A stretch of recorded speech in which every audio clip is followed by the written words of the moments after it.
Good morning. I'm going to tell you a little story, which is when we were planning this meeting with the organizing committee, I thought that the conference could be one day shorter, that people would be too tired if it was this long. And the other organizers all disagreed with me and said that it needed to be, this extra day or extra half a day. And then you will notice that Jack Shostak is gone. Venki Ramakrishnan is not here, through no fault of his own. And Jennifer Doudna had to fly to Harvard to get an honorary degree. And so it's down to John Atkins and myself. So much for having the meeting half a day longer. But having said that, today is going to be really another spectacular experience, and we're really looking forward to hearing today's speakers, and then the panel, which will be after the last talk, will have some substitutes in it. So Uzlem Turshi has agreed to join it, as well as Roy Parker with Larry Gold and Phil Sharp. We'll spend about 45 minutes talking about some forward-looking ideas about the future of RNA science and medicine. So with that, I will introduce Brenda Bass, who is going to chair this morning's session. Brenda is best known for her discovery of ADARs, of adenosine deaminase and double-stranded RNA, and you heard from her really spectacular talk the other day that she's continues to work on different aspects of double-stranded RNA. Brenda, take it away.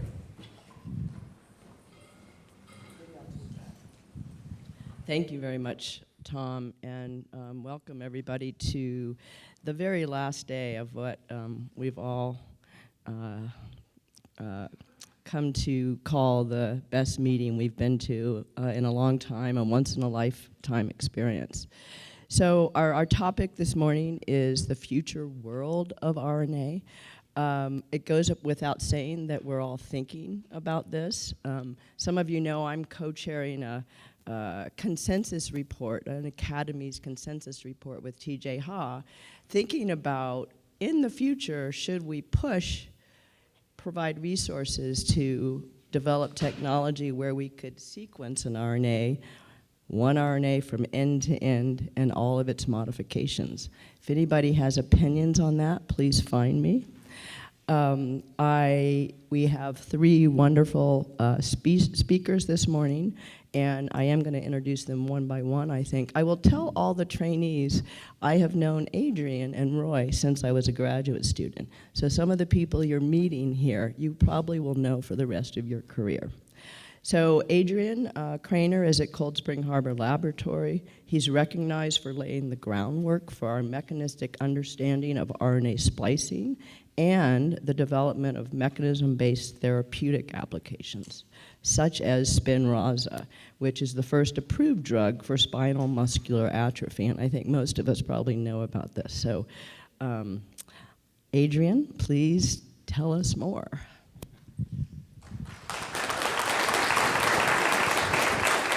Thank you, Brenda. I'm looking for Rachel because she has the wonderful green laser pointer, but I don't know where she is. Oh, it's up there. Okay, which one? One of these? Yeah, thank you. So, this meeting has been wonderful, and yeah, what Brenda mentioned is true. I was also a graduate student, and my first RNA meeting was the RNA processing meeting in 1984, and there are quite a few people in the audience that were at that meeting as well. So for the younger people, as Brenda said, you can, if you stay in the field, you'll make lifelong friends and colleagues. So my talk probably belongs better in the RNA medicines session, but rather than talk much about Spinraza, I'm going to talk about an ongoing preclinical project being done in my lab, which is antisense therapy development for diffuse midline glioma. So let's see. So these are my disclosures, but they don't apply to the project I'm describing today. I will summarize some aspects of Spinraza because the lessons we learned are the ones that enable us to tackle another disease in the nervous system using Antisense. So this outlines the full drug development of nusinersen or Spinraza for spinal muscular atrophy. So we were focused on this part, the preclinical work at Cold Spring Harbor, beginning around 2001, and the collaboration with Ionis began in 2004 when we started screening antisense oligonucleotides to correct a splicing defect.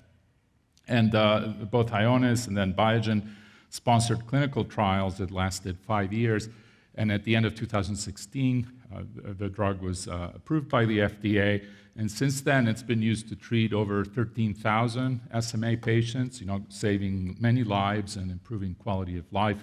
Maybe the most striking aspect of it is there is newborn screening in most of the states in the US, and so children or infants that have genetic diagnosis of SMA but are still pre-symptomatic can be treated within a few days postnatally, and then they don't get the disease. So far, that's lasted that way for 5 years, and so we hope it'll last forever. I'm just going to summarize the mechanism. This is a splice-switching oligonucleotide, and the whole basis for how it works and the development relied on basic knowledge about alternative splicing regulation and exon definition. And so we all have a gene called survival of motor neuron 1 that makes SMN protein. It's critical in all cells, but especially in motor neurons in the spinal cord. And exon 7 is the last coding exon. There's an additional non-coding exon, and it's a constitutively spliced exon, largely because a splicing activator, SRSF1, is bound to it, and it recognizes the C nucleotide that's part of a 7-nucleotide recognition motif. Patients lack this gene. They rely on a paralog SMN2 that makes only a small amount of SMN protein, and the reason is because there's a U at that position.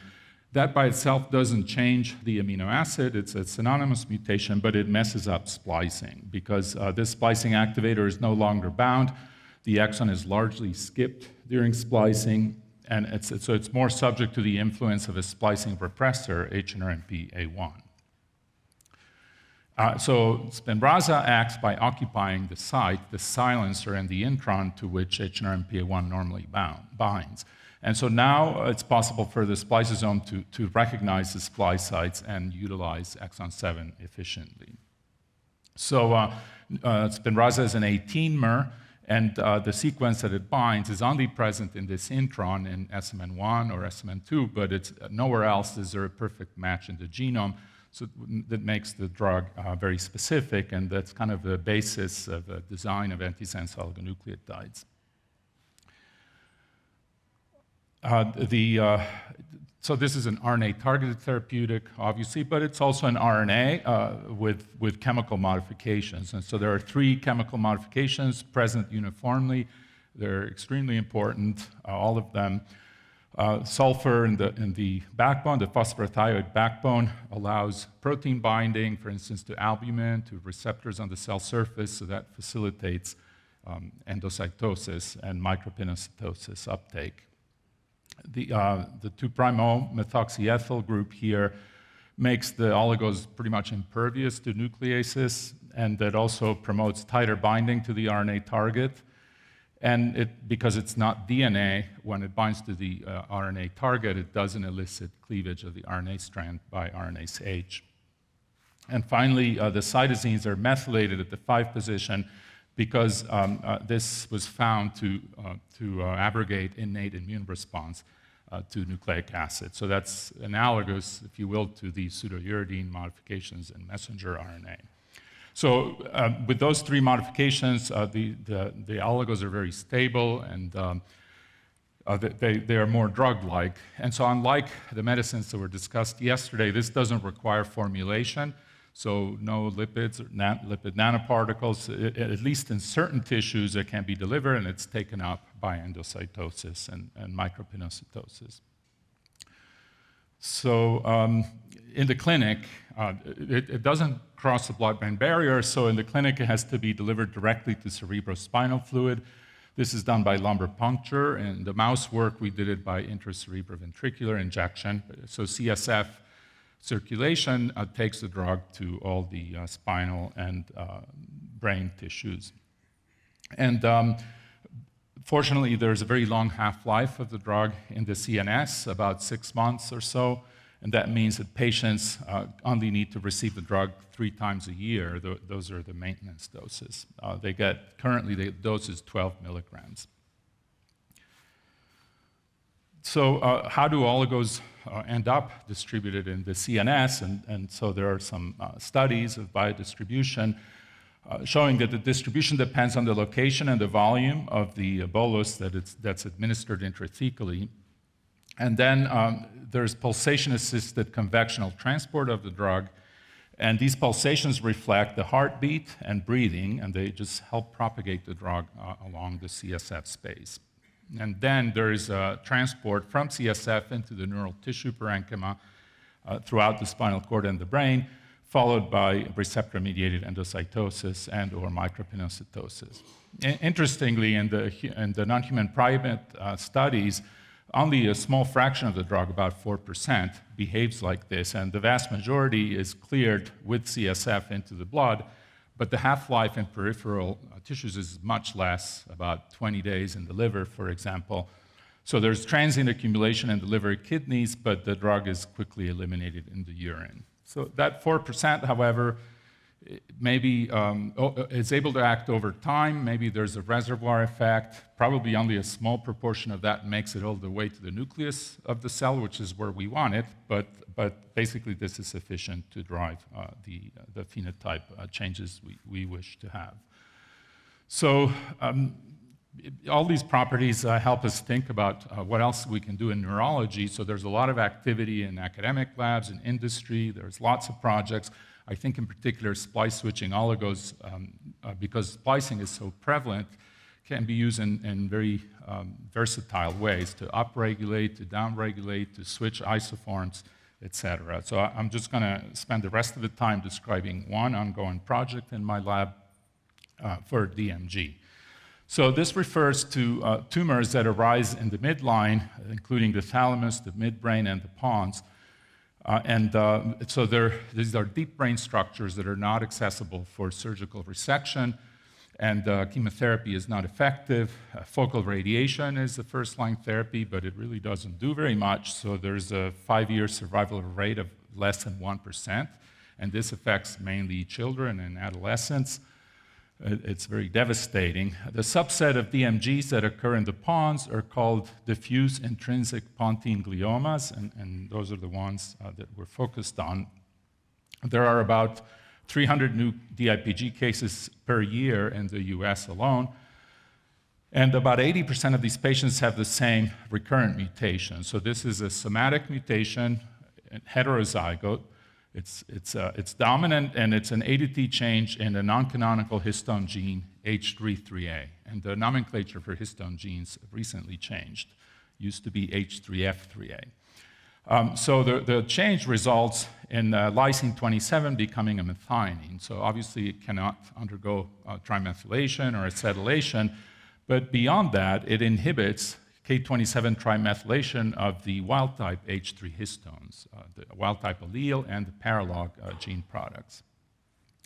So, for instance, here on the right, this is a high-grade glioma with a different oncogenic driver, wild-type for H3.3, and we can detect trimethylated H3 histones by immunohistochemistry. Whereas a H3.3 K27M high-grade glioma, there's very little signal. And so the mechanism that the field has proposed, and there's plenty of evidence of it, is that with methionine at that position, there's very tight binding to the EZH2 subunit of the polycomb repressive complex 2. Tom Cech talked about this a couple of days ago. And so it's inhibiting the methylase activity, preventing it from modifying the histone tails of the other histones, and also preventing the spread of this epigenetic mark, which is a repressive mark. So the result is that there's getting ahead of myself. There's a substantial de-repression of genes, including genes that are involved in cell differentiation. So what we want to do, since this is a dominant mutation, is to reduce its expression.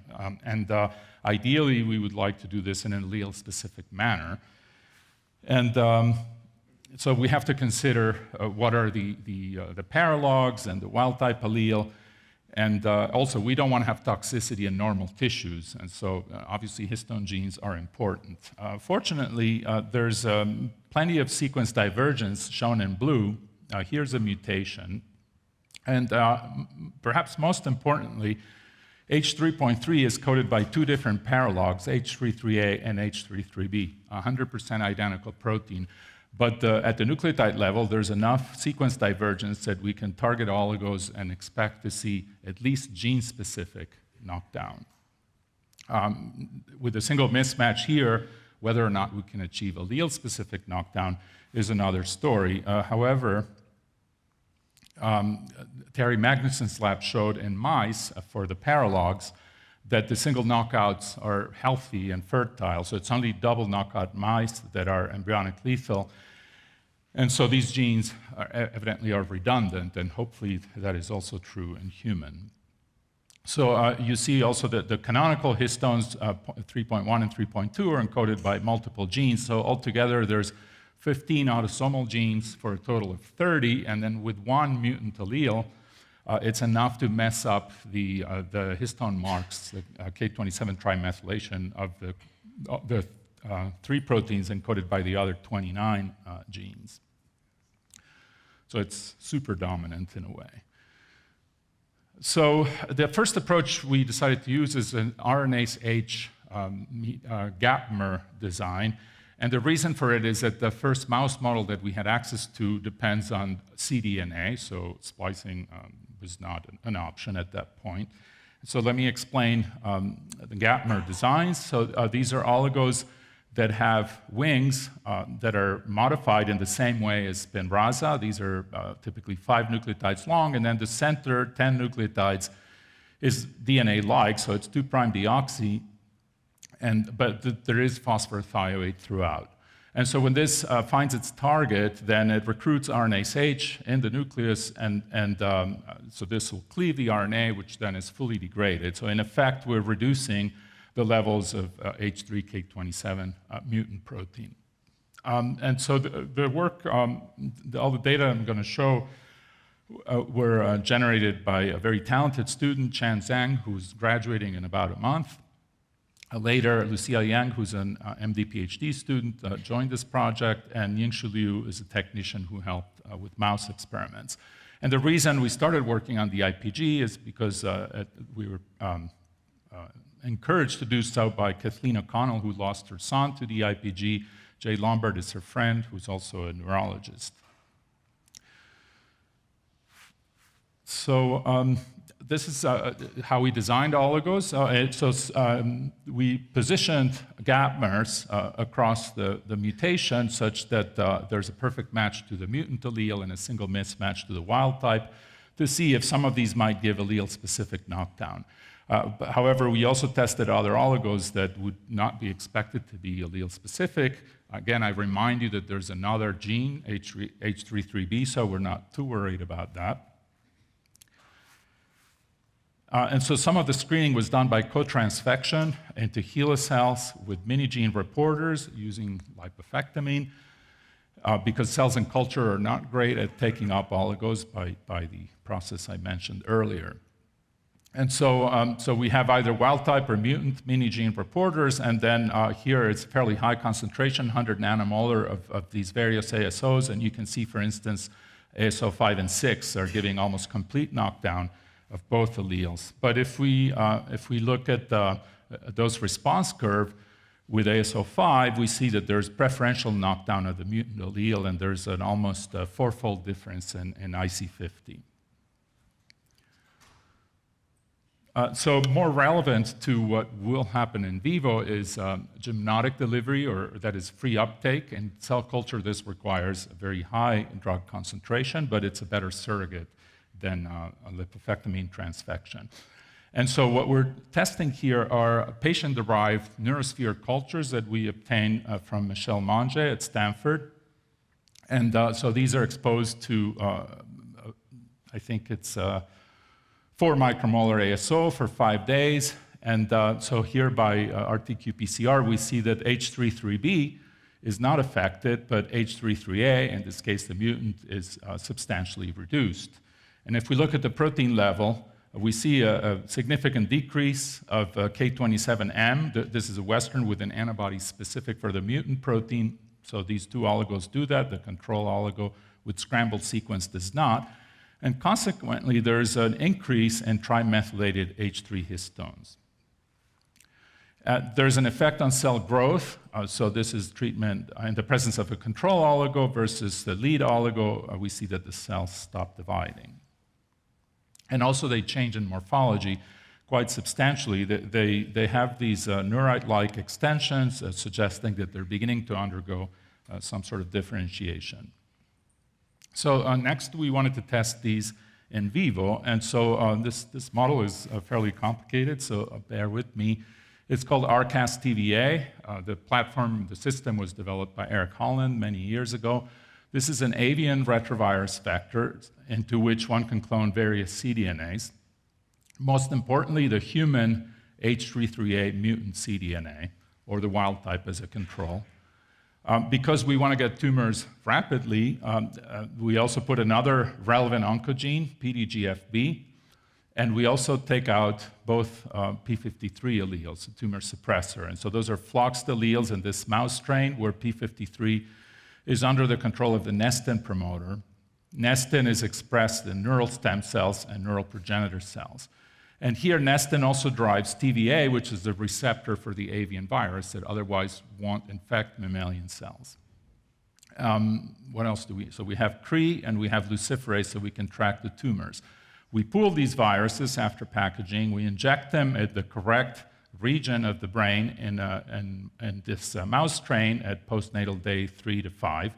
And in about 3 weeks, we can detect tumors. And if we look at the histology of the tumors, it's very much like DIPG.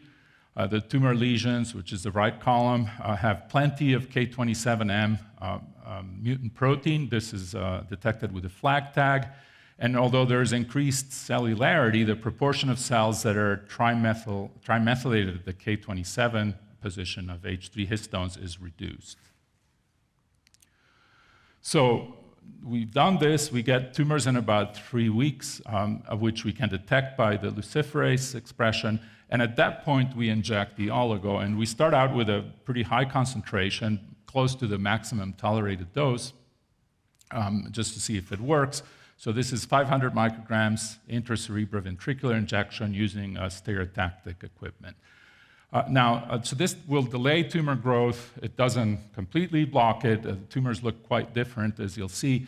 But, so we have to sacrifice the mice when the heads are enlarged or they have ataxia or a lot of weight loss. So there are objective criteria for that, and we score those as survival endpoints. And we also recover tissues and RNA and protein. And so when we do that, we see that compared to treatment with a control ASO, the lead gapmer ASO gives a significant reduction of H33A mutant mRNA. We also see it at the protein level. There's a massive increase in trimethylated histones.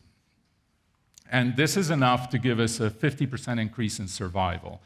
We're impressed by this because, remember, there's still homozygous P53 loss and another oncogene, PDGFB, so it's a very acute model. Then we look at the histology, and so it's quite remarkable. So at the top are control ASO treatments, at the bottom, lead ASO treatments.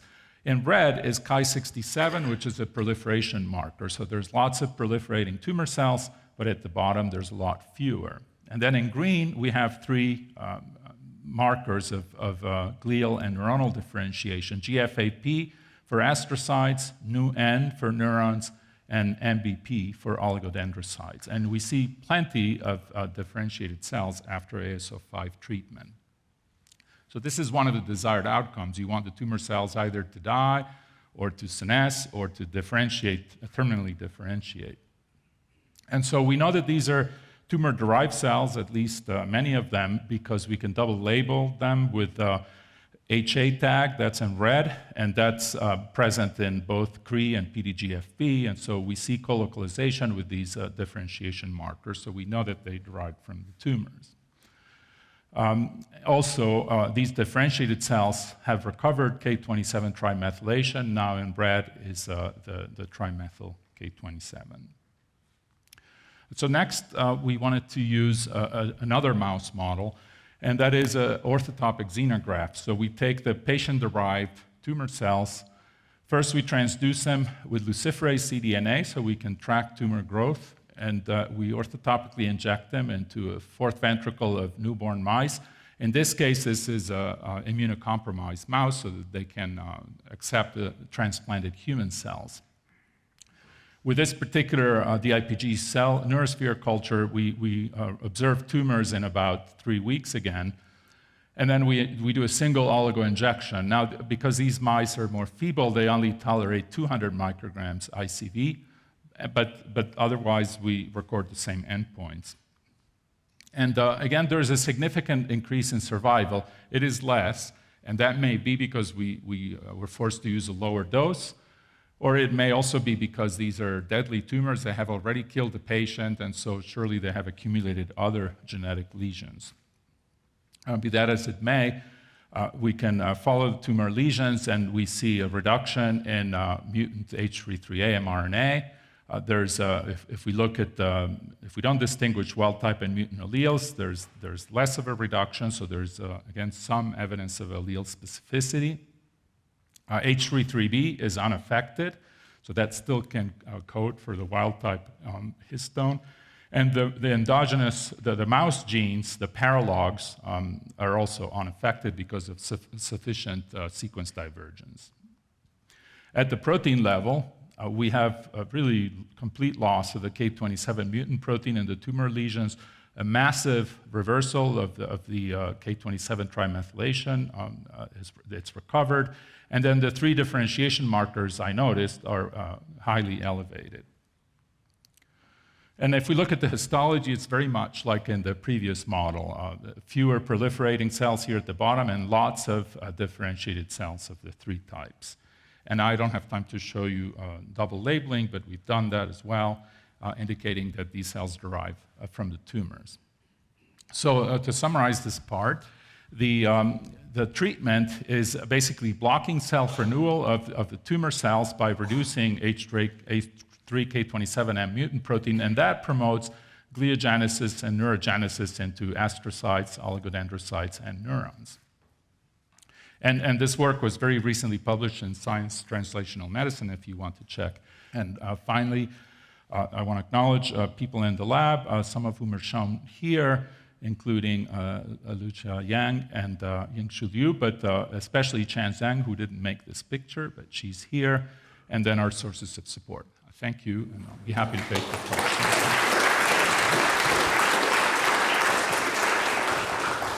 That was really wonderful, Adrian. Yes, Phil. So, microphone. I didn't understand the data of H3K27 increase in methylation. Was that specifically for the mutant allele? No. That's across all? Yeah, all the H3 histones. The mutant can't undergo methylation because it has a methionine, but all the other H3 proteins produced by the wild type allele and the paralogs, they can now undergo trimethylation, which was being blocked by the mutant binding to the methylase. So the mutant is dominant binding to the Yeah. methylase. Okay. Right. Is there anybody else with a microphone? I will jump in and just say, so it seems like, so in your mouse models, you're, for the DIPG, you're treating them as soon as you see tumors, I think. And I guess, how do you anticipate it's going to work if in patients, for example, that their tumor's a little bit farther along? Yeah.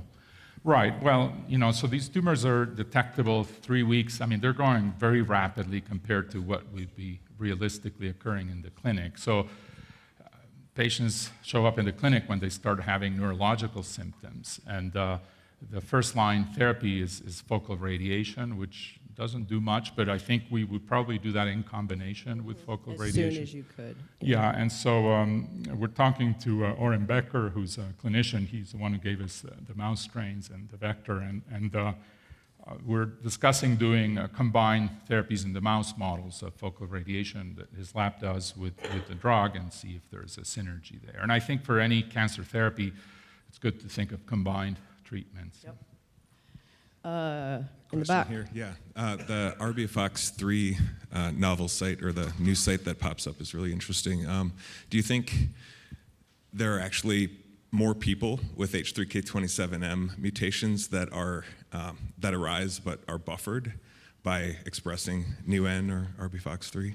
I don't expect that. I mean, partly because it's cool, but we only see it in a subset of the differentiated cells. I mean, there's two other RBFox proteins, but only one of them is also expressed in neurons, and for some reason it's not doing this. In our experiments, we're trying to understand what's the difference between those RBFoxes. The RRMs they have the same binding specificity, but the domains on either side probably are contributing to some interactions that are specific. So, yeah, I don't really expect that, but I think it's a cool mechanistic observation. So for time, we should probably get going. Thank you so much, Adrian. Thank you.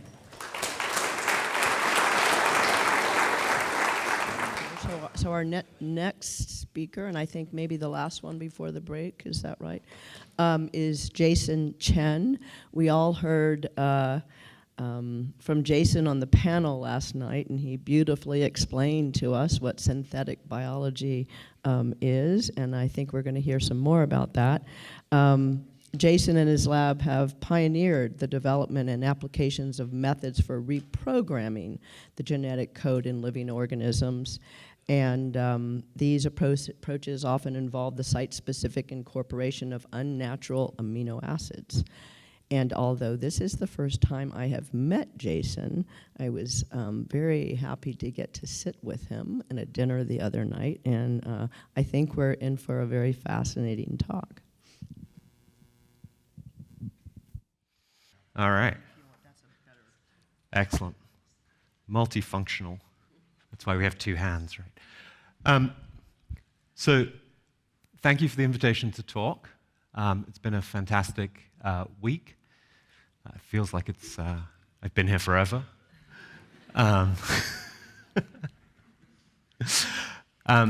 So I'm going to tell you about work from my lab that starts with a central paradigm in molecular biology that you all know, in which the heritable information in DNA is copied to RNA, and then the triplet codons in RNA are decoded to produce proteins, polymers of the 20 canonical amino acids.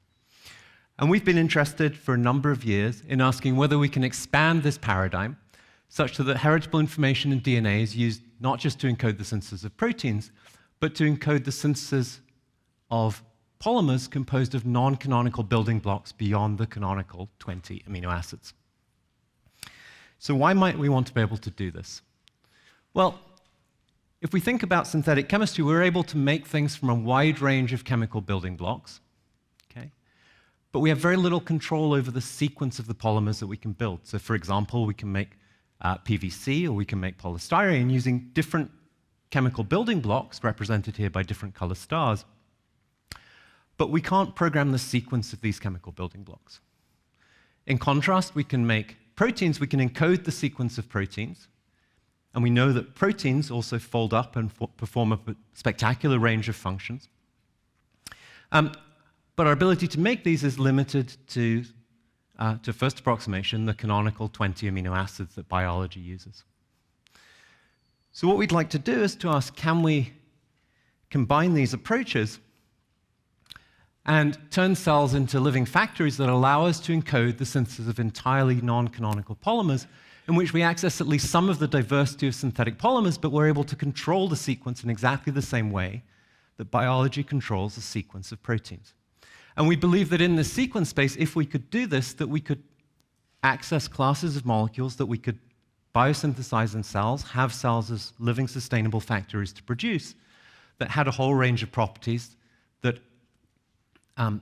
go beyond the properties of proteins, or indeed the properties of existing synthetic polymers. So these approaches then have taken us towards the idea that what we want to do is to build a version of translation in living cells in which the heritable information DNA in those cells then ultimately programs both the synthesis of proteins and the synthesis of non-canonical polymers. How do we think about doing this? Well, biology, of course, reads the information in triplet codons, 64 triplet codons, to make polymers composed of the 20 amino acids, using protein translation. And ultimately what that does is it takes a sequence of triplet codons and decodes them to produce the corresponding sequence of amino acids in the protein. Okay? The way that it does this is that it has a set of enzymes, amino acid tRNA synthetases, each of which recognizes a particular monomer, a particular amino acid in its active site. And this enzyme also, of course, recognizes a cognate tRNA, and the function of this enzyme is to connect this amino acid to the tRNA, and the function of the amino acylated tRNA is to go to the ribosome, where the interaction between the anticodon and the codon are decoded on the ribosome to program the synthesis of this amino acid sequence in response to this sequence of codons. So what do we need to do if we want to encode the synthesis of non-canonical polymers in cells? Well, we need to build a translation system in which we have a set of codons that are not used in that cell for natural protein synthesis, okay? And we want to use those codons to encode the corresponding non-canonical building blocks. In order to do that, we need free codons, okay? The 64 triplet codons are all used for encoding natural protein synthesis. And we also need translational machinery. For each new chemical building block, we need a new synthetase and a new tRNA. And those have to have particular properties, right? They have to not cross-react with any of the endogenous system. And for each new chemical building block, they have to not cross-react with any of the other synthetases and tRNAs which we're using to program the incorporation of other chemical building blocks. Okay. And if we want to expand the chemical scope beyond alpha-L amino acids and their close analogs, we might also have to think about engineering the ribosome so that it can polymerize chemical linkages beyond those found beyond the amide bond. Okay, so in this talk, I'm going to tell you about how we find codons with which we can encode new monomers. And then I'm going to tell you about how we find synthetase and tRNA pairs with which we can decode these to realize the encoded synthesis of non-canonical polymers. I won't have time to tell you about a work on ribosome evolution, but that's really working on the aspect of expanding the chemical scope of non-canonical polymers beyond alpha-L amino acids. So I'm going to start with this bit on how we find codons with which we can encode new monomers. And I've mentioned that the genetic code uses 64 codons to encode 20 amino acids, and this means, as you all know, that many amino acids, most amino acids in fact, are encoded by more than one synonymous codon. So here, for example, is serine, which is encoded by 6 codons, shown here, and I'm showing you the tRNAs, the anticodons of the tRNAs that read them. And the hypothesis is that the question is, can we reduce the number of synonymous codons that are used to encode a natural amino acid? Okay? So if you bear with me, can we take, for example, the 6 codons that are used to encode serine and reduce that such that within a cell we only use 4 codons, we use fewer codons to encode serine in proteins from the genome? If you could do that, then you could think about deleting the otherwise essential tRNAs that normally read those codons, okay, to end up with a cell that no longer uses these codons, nor requires the tRNAs that normally decode these codons. Okay? If you could do that, then you could imagine reintroducing synthetic genes composed from these codons and synthetic translational machinery, i.e. new synthetase and tRNA systems, each of which reads one of these codons, and writing synthetic genes in which you decoded those sequences to encode the sequences of synthetic polymers in exactly the same way that we encode the synthesis of natural proteins. Okay, so the first bit I'm going to tell you about is how we go from here to here. Okay? And within the context of living cell, of course, these serine codons are used at tens of thousands of positions in the genome. And then what I'm going to tell you about is work in the bacteria E. coli.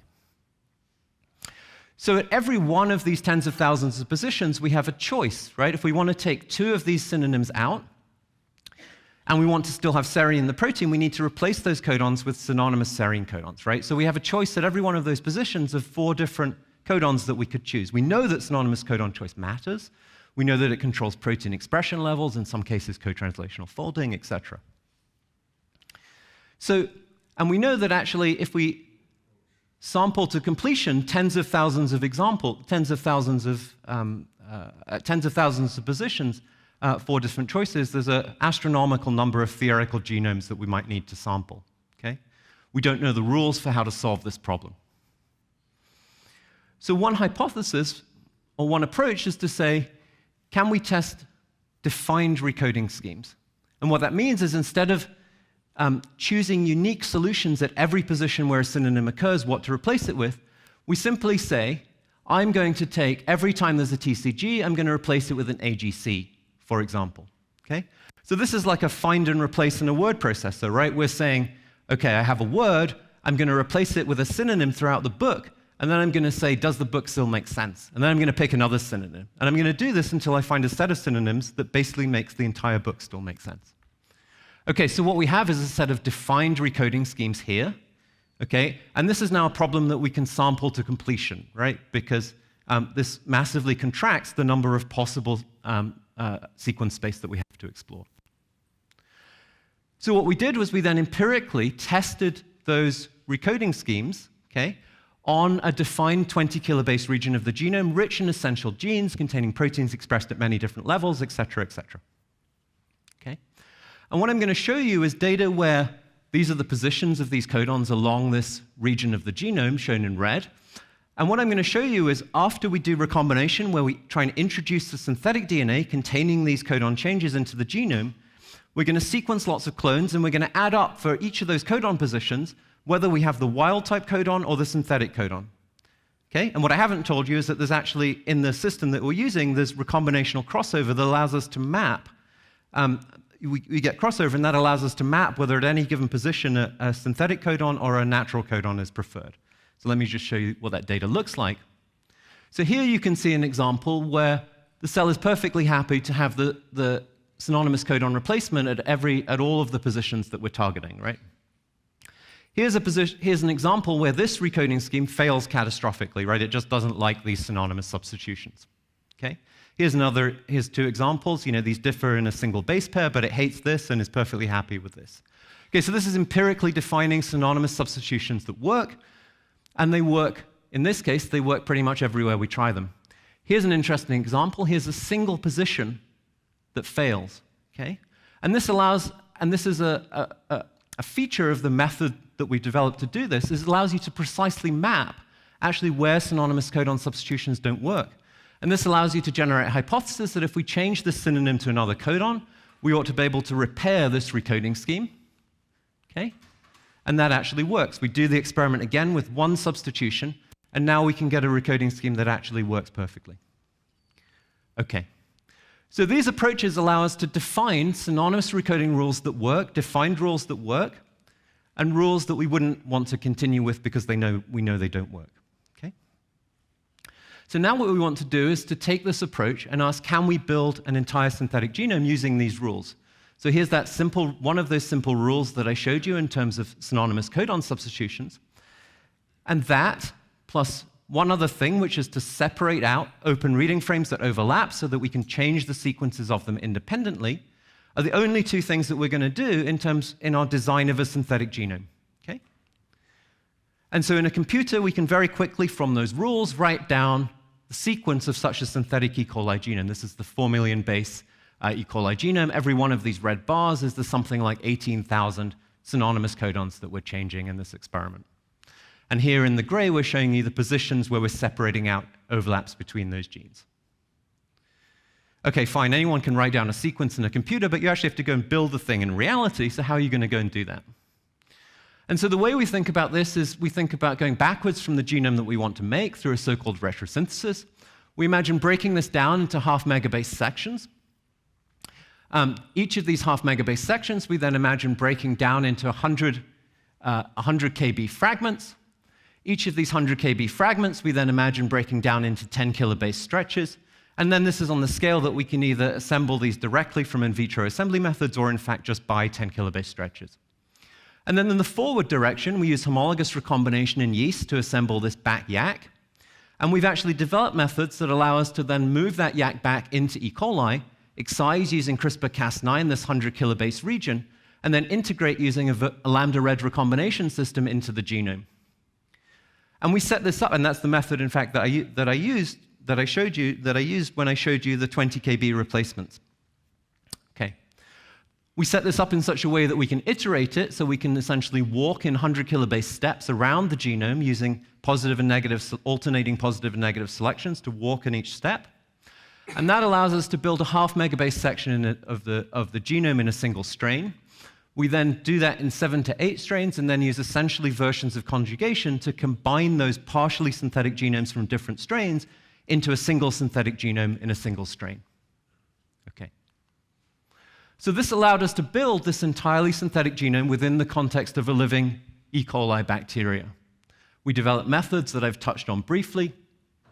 We developed empirical recoding schemes, implemented this high-fidelity synthesis, and amazingly, this synthesis worked based on the design that I showed you, simple design that I showed you, with very few corrections. Okay? Just 7 corrections across the entire genome. And actually, all but one of those actually are pretty much the result of misannotation annotation errors in the genome. Okay? Where we change a position which we think is a synonymous codon, but actually turns out to be an upstream regulatory region for an essential gene, or in fact a large RNA structure that we misfold. So this demonstrates that we can compress the number of sense codons in a living organism. Okay? The cells are obviously alive. In the first version, they grow about 1.5-fold slower than the parental strain, and we rescued much of this by adaptive laboratory evolution. Okay. I want to just pause and give you a bit of perspective here in terms of the scale of DNA synthesis over the years, right? Here's Todd in his Nobel lecture talking about the synthesis of a dinucleotide. Krainer synthesizing a gene and decoding the nature of the triplet genetic code based on work by Marcia Nierenberg. Here in this gap is solid phase DNA synthesis, right? And this enables everything, right? Everything that's been done in molecular biology from like this time onwards, including all of this, really relies on solid phase DNA synthesis invented here. We have the synthesis of the mycoplasma genome, 1 megabase, half megabase variants. And these really don't alter the sequence of the genome, but show that we can technically make a synthetic genome. And then we've made a 4 megabase genome and shown that we can completely recode it. On this rate of progress, we'll be able to make large animal and human genomes within, a decade or so, right? Okay. In terms of this particular project, we're here, okay? This is all we've done so far. We've, removed some codons from the genome. And now the question is, can we remove the corresponding tRNAs, okay? So we showed that we could delete the corresponding tRNAs, these previously essential tRNAs, showing that we deleted sufficient, that what we'd done was sufficient to make these tRNAs non-essential.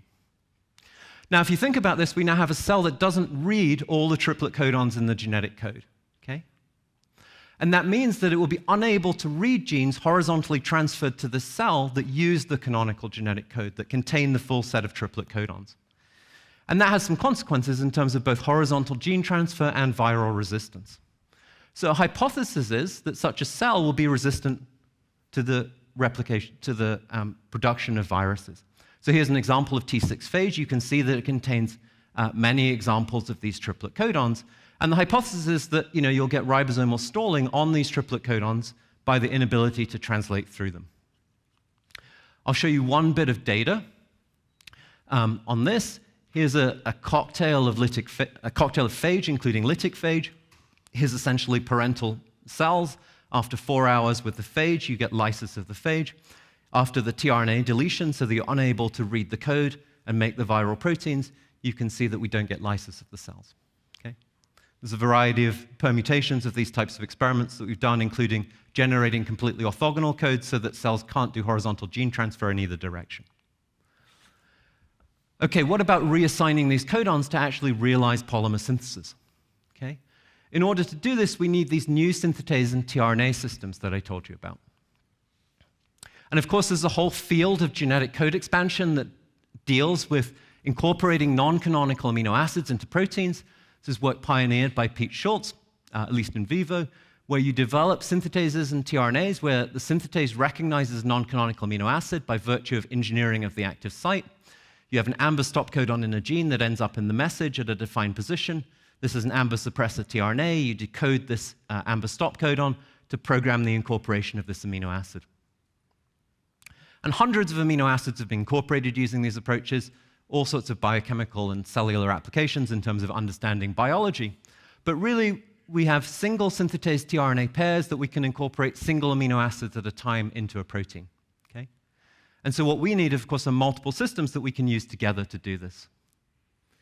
One of the key systems for doing this has been this pyrrolysine system that normally recognizes in certain methanogens initially this interesting amino acid pyrrolysine, and this naturally decodes actually the AMBER stop codon. And this has a number of properties that make it actually ideal for incorporating non-canonical building blocks into proteins. Okay. So we showed a number of years ago that you could evolve this system to incorporate additional non-canonical building blocks, and we showed that the system was orthogonal in E. coli. But for years, actually, everyone had used a single version of the system which contains an N-terminal domain and a C-terminal domain, okay, where the C-terminal domain is the catalytic domain that binds the acceptor stem and adds the amino acid. And the N-terminal domain essentially binds the variable and T-loop. And it was thought that this was absolutely essential for the activity of these systems. But in fact, genome mining identified that there were a set of organisms that didn't appear to have an N-terminal domain, either attached or in a separate part of the genome, in their genomes. And Julian Willis, when he was in my lab, showed that actually these were completely functional in E. coli. And in fact, you could take these systems and they were completely non-cross-reactive with the systems that everyone else had been using. And then we were able to expand on this and show that, in fact, from this single pyrrolysine family of enzymes, we could find sets of pyrrolysine synthetases and tRNAs that were, in fact, orthogonal to each other, right, where there was no cross-reactivity between the synthetases and tRNAs. So this and a number of other advances got us to a point where we had a set of enzymes, each of which recognized its cognate tRNA, where we developed methods to engineer the active sites of these enzymes to recognize distinct monomers independently and decode distinct codons. Thank you. So this now sets us up for combining these synthetase and tRNA systems with the codons that we freed by compressing the number of codons in the genome and deleting the corresponding tRNAs. Okay? So what we're now able to do is to write sequences of synthetic genes which we compose from those triplet codons that were serine codons but now intrinsically have no meaning in this cell. This defines the pattern of chemical building blocks that we program into a resulting polymer. Okay? We then have synthetases and tRNAs, which recognize distinct monomers and decode distinct codons, and that programs the identity of the chemical building blocks from which the polymer is composed. Okay? So simply by taking this gene and combining it with different synthetases and tRNAs, we can program different chemical sequences, okay, with the same pattern. So here's one example of this where we're using one of these systems to program this entirely non-canonical short peptide sequence. We can also make macrocycles. Many of you will know that macrocycles are important classes of, for example, drugs, antibiotics, etc. We can make completely synthetic macrocycles now where we program the sequence of the monomers and use additional chemistry to cyclize those monomers into a macrocycle. You might think about this with respect to things like non-ribosomal peptide synthases, these huge megadalton complexes that people have been trying for many years to program to make macrocyclic molecules of defined sequence. Here we have a paradigm where we simply write the sequence of the gene, program the sequence of monomers, and cyclize the molecule. We're not limited just to amino acids. We can use alpha-hydroxy acids that take us to deoxypeptides, of course, another important class of drug-like molecules, by simply developing synthetases and tRNAs that work with hydroxy acids. And we can demonstrate that we can scale these approaches. We can simply write sequences of genes that pattern the corresponding pattern of macrocycles. We can cross that with synthetases and tRNAs that direct the incorporation of different combinations of chemical building blocks and programmably build libraries of macrocycles, okay? Where we can simply write the sequence, control the order of chemical building blocks, and control the identity of the monomers at every position. Okay.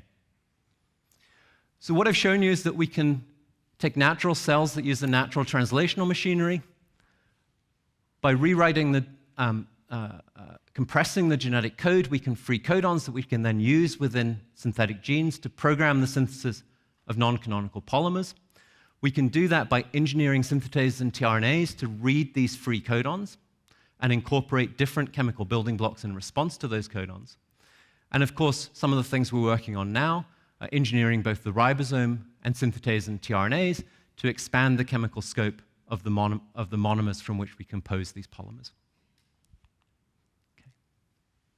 Overall, I've shown you that we can take ultimately the information in DNA and use it to encode the synthesis of entirely non-canonical polymers.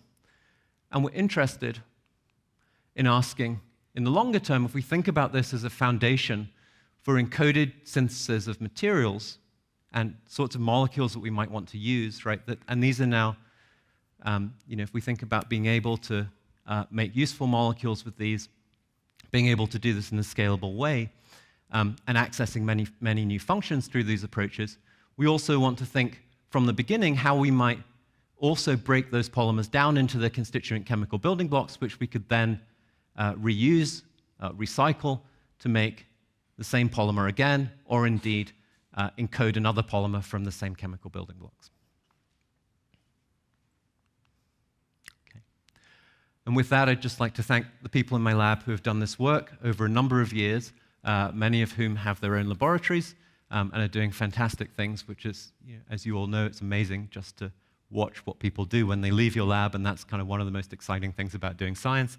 And of course, these people who continue to generously pay the bills. Thank you.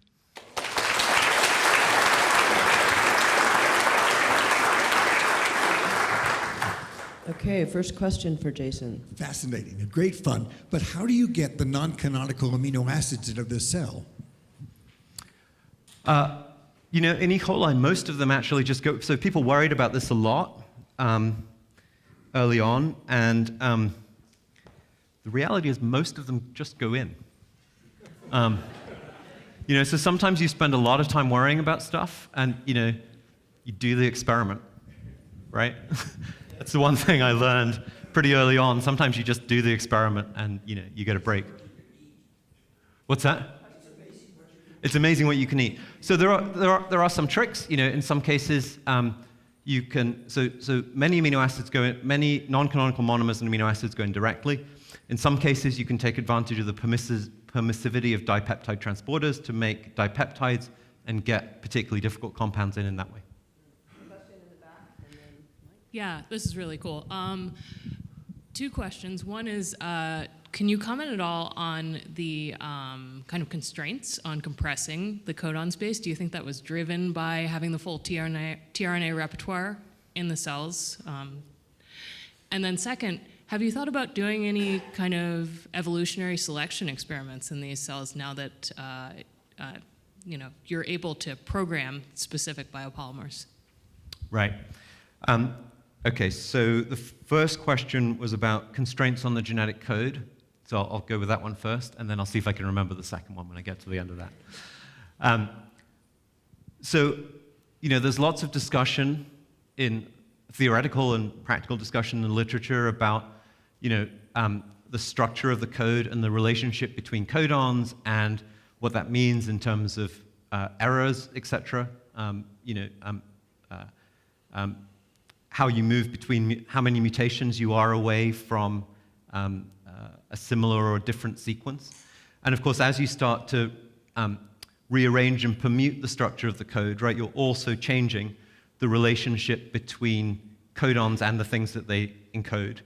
And so, in a limit, right, where you had, for example, 20 things encoding for 20 codons, encoding for amino acids, and those were sparsely distributed, for example, across the 64 triplet codons, and in the limit where you put no coding in between, right, then many mutations would potentially lead to dead ends in terms of protein truncation, for example.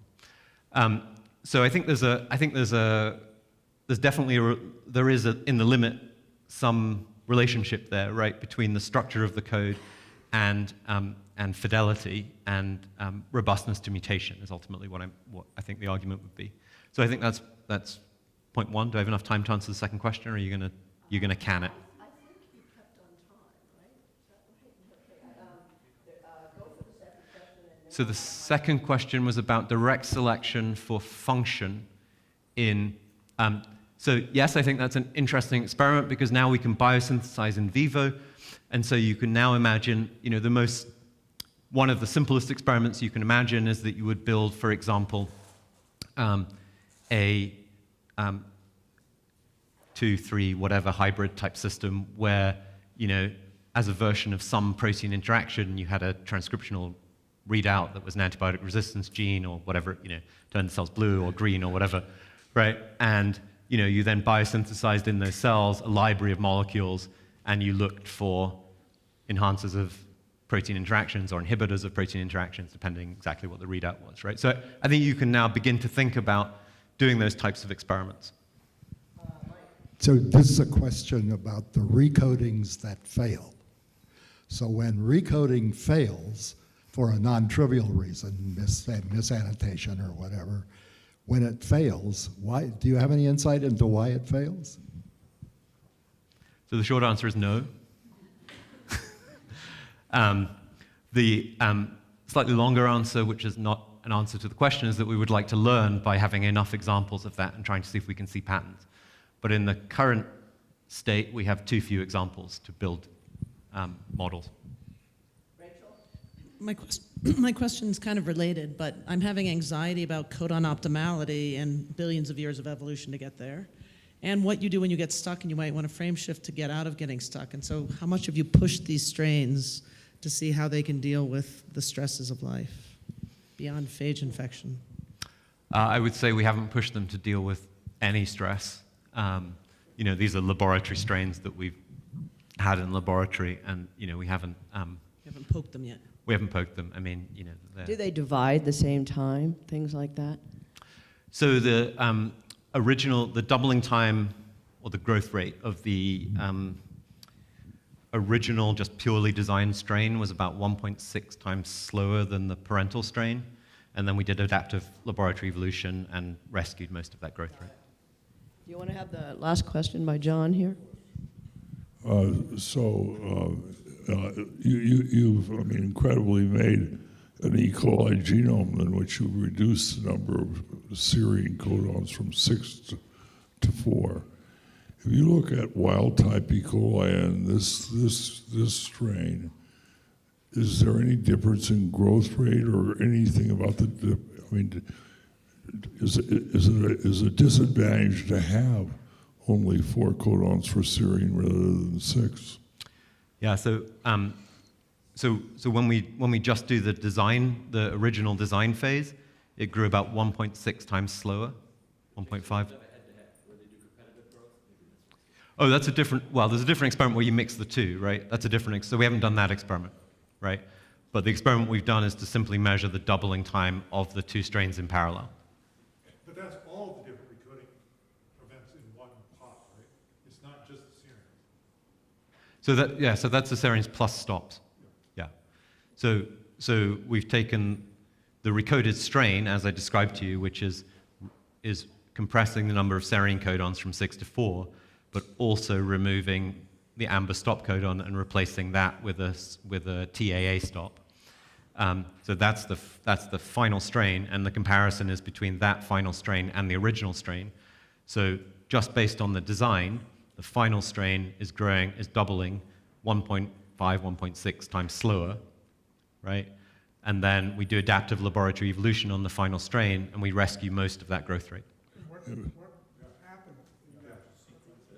What happens in adaptive laboratory evolution? A lot of stuff happens. So as you know, deciphering which of those are causative events and which of them are bystander events is really difficult. So we did this actually with MP6, right? So we did it with mutations to try and drive this very fast and get the results quickly. Is technically do you really gain something by not adding a TCT to the repertoire of codons that you can use? I mean, you can grab a stop codon and do this experiment. That's been done for some time now, right? So you can remove one stop codon, right? Yeah, so why do you think that why do you need to have an additional codon and include you have 3 stop codons. You Right. can use a stop codon. Okay, so Yeah, so you can reassign one stop codon, right? Yeah, But the way that the release factors work is that they have I see. overlapping It's decoding.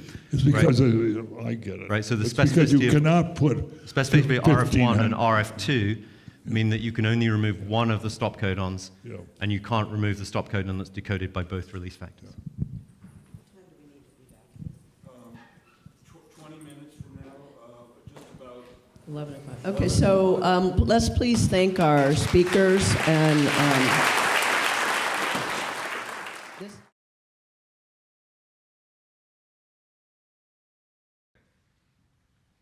Hi everyone, thanks for sticking around to the last talk, and I really want to thank everyone here who's organized the symposium, especially Tom for being just so generous and just an amazingly well organized. I'll never forget this event. Before I start, I should disclose I'm a co-founder of a company called Inceptive, which will reappear later in the talk. Okay, so my dream for a very long time has been to be able to take any RNA sequence that I dream about as potentially a component of an RNA vaccine or an RNA readout in a genome or in the papers of one of my favorite RNA scientists, and to be able to figure out in the time scale of days, minutes, seconds, does that RNA sequence harbor domains that have interesting 3D structures, and if so, what are those structures? Does anyone recognize what this is? I think Roy should recognize it because it was in his talk.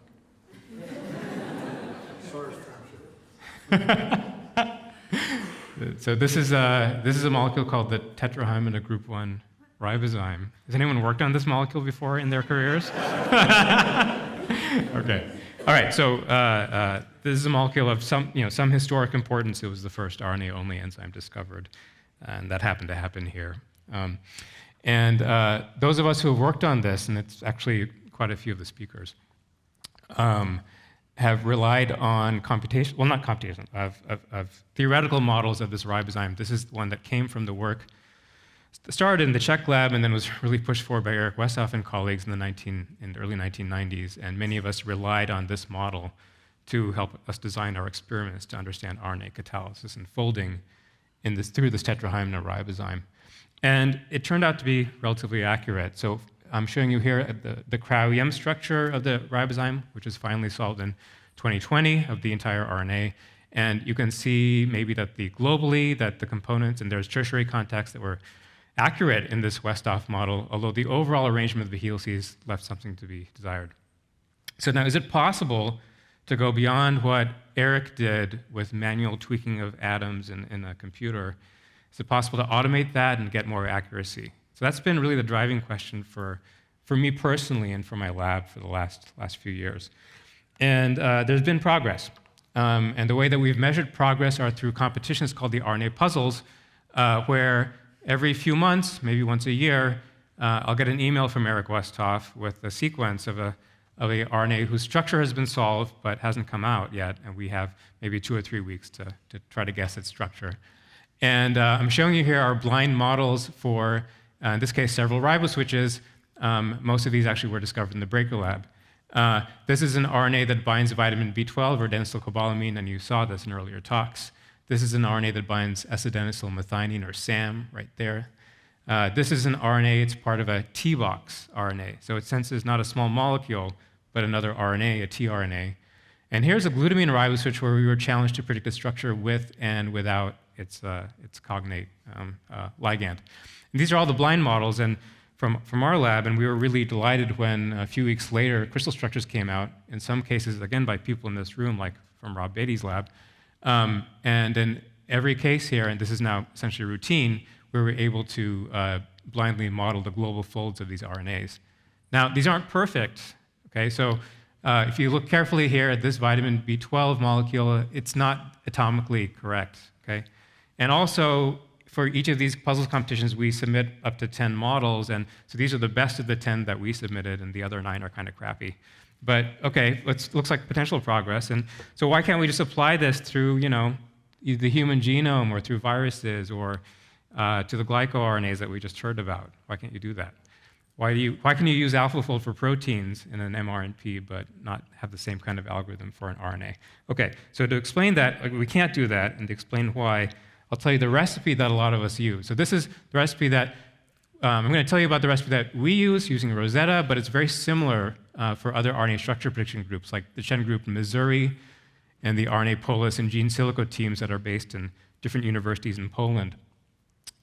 So what all of us do is when we get the sequence in our email, we go and try to figure out a secondary structure. And we have access to energy algorithms, and we can also look at multiple sequence alignments to try to guess those secondary structures. And then we also look inside these secondary structures for potentially little motifs like this one, which some of us can recognize as being homologous to the T-loop motif in tRNA.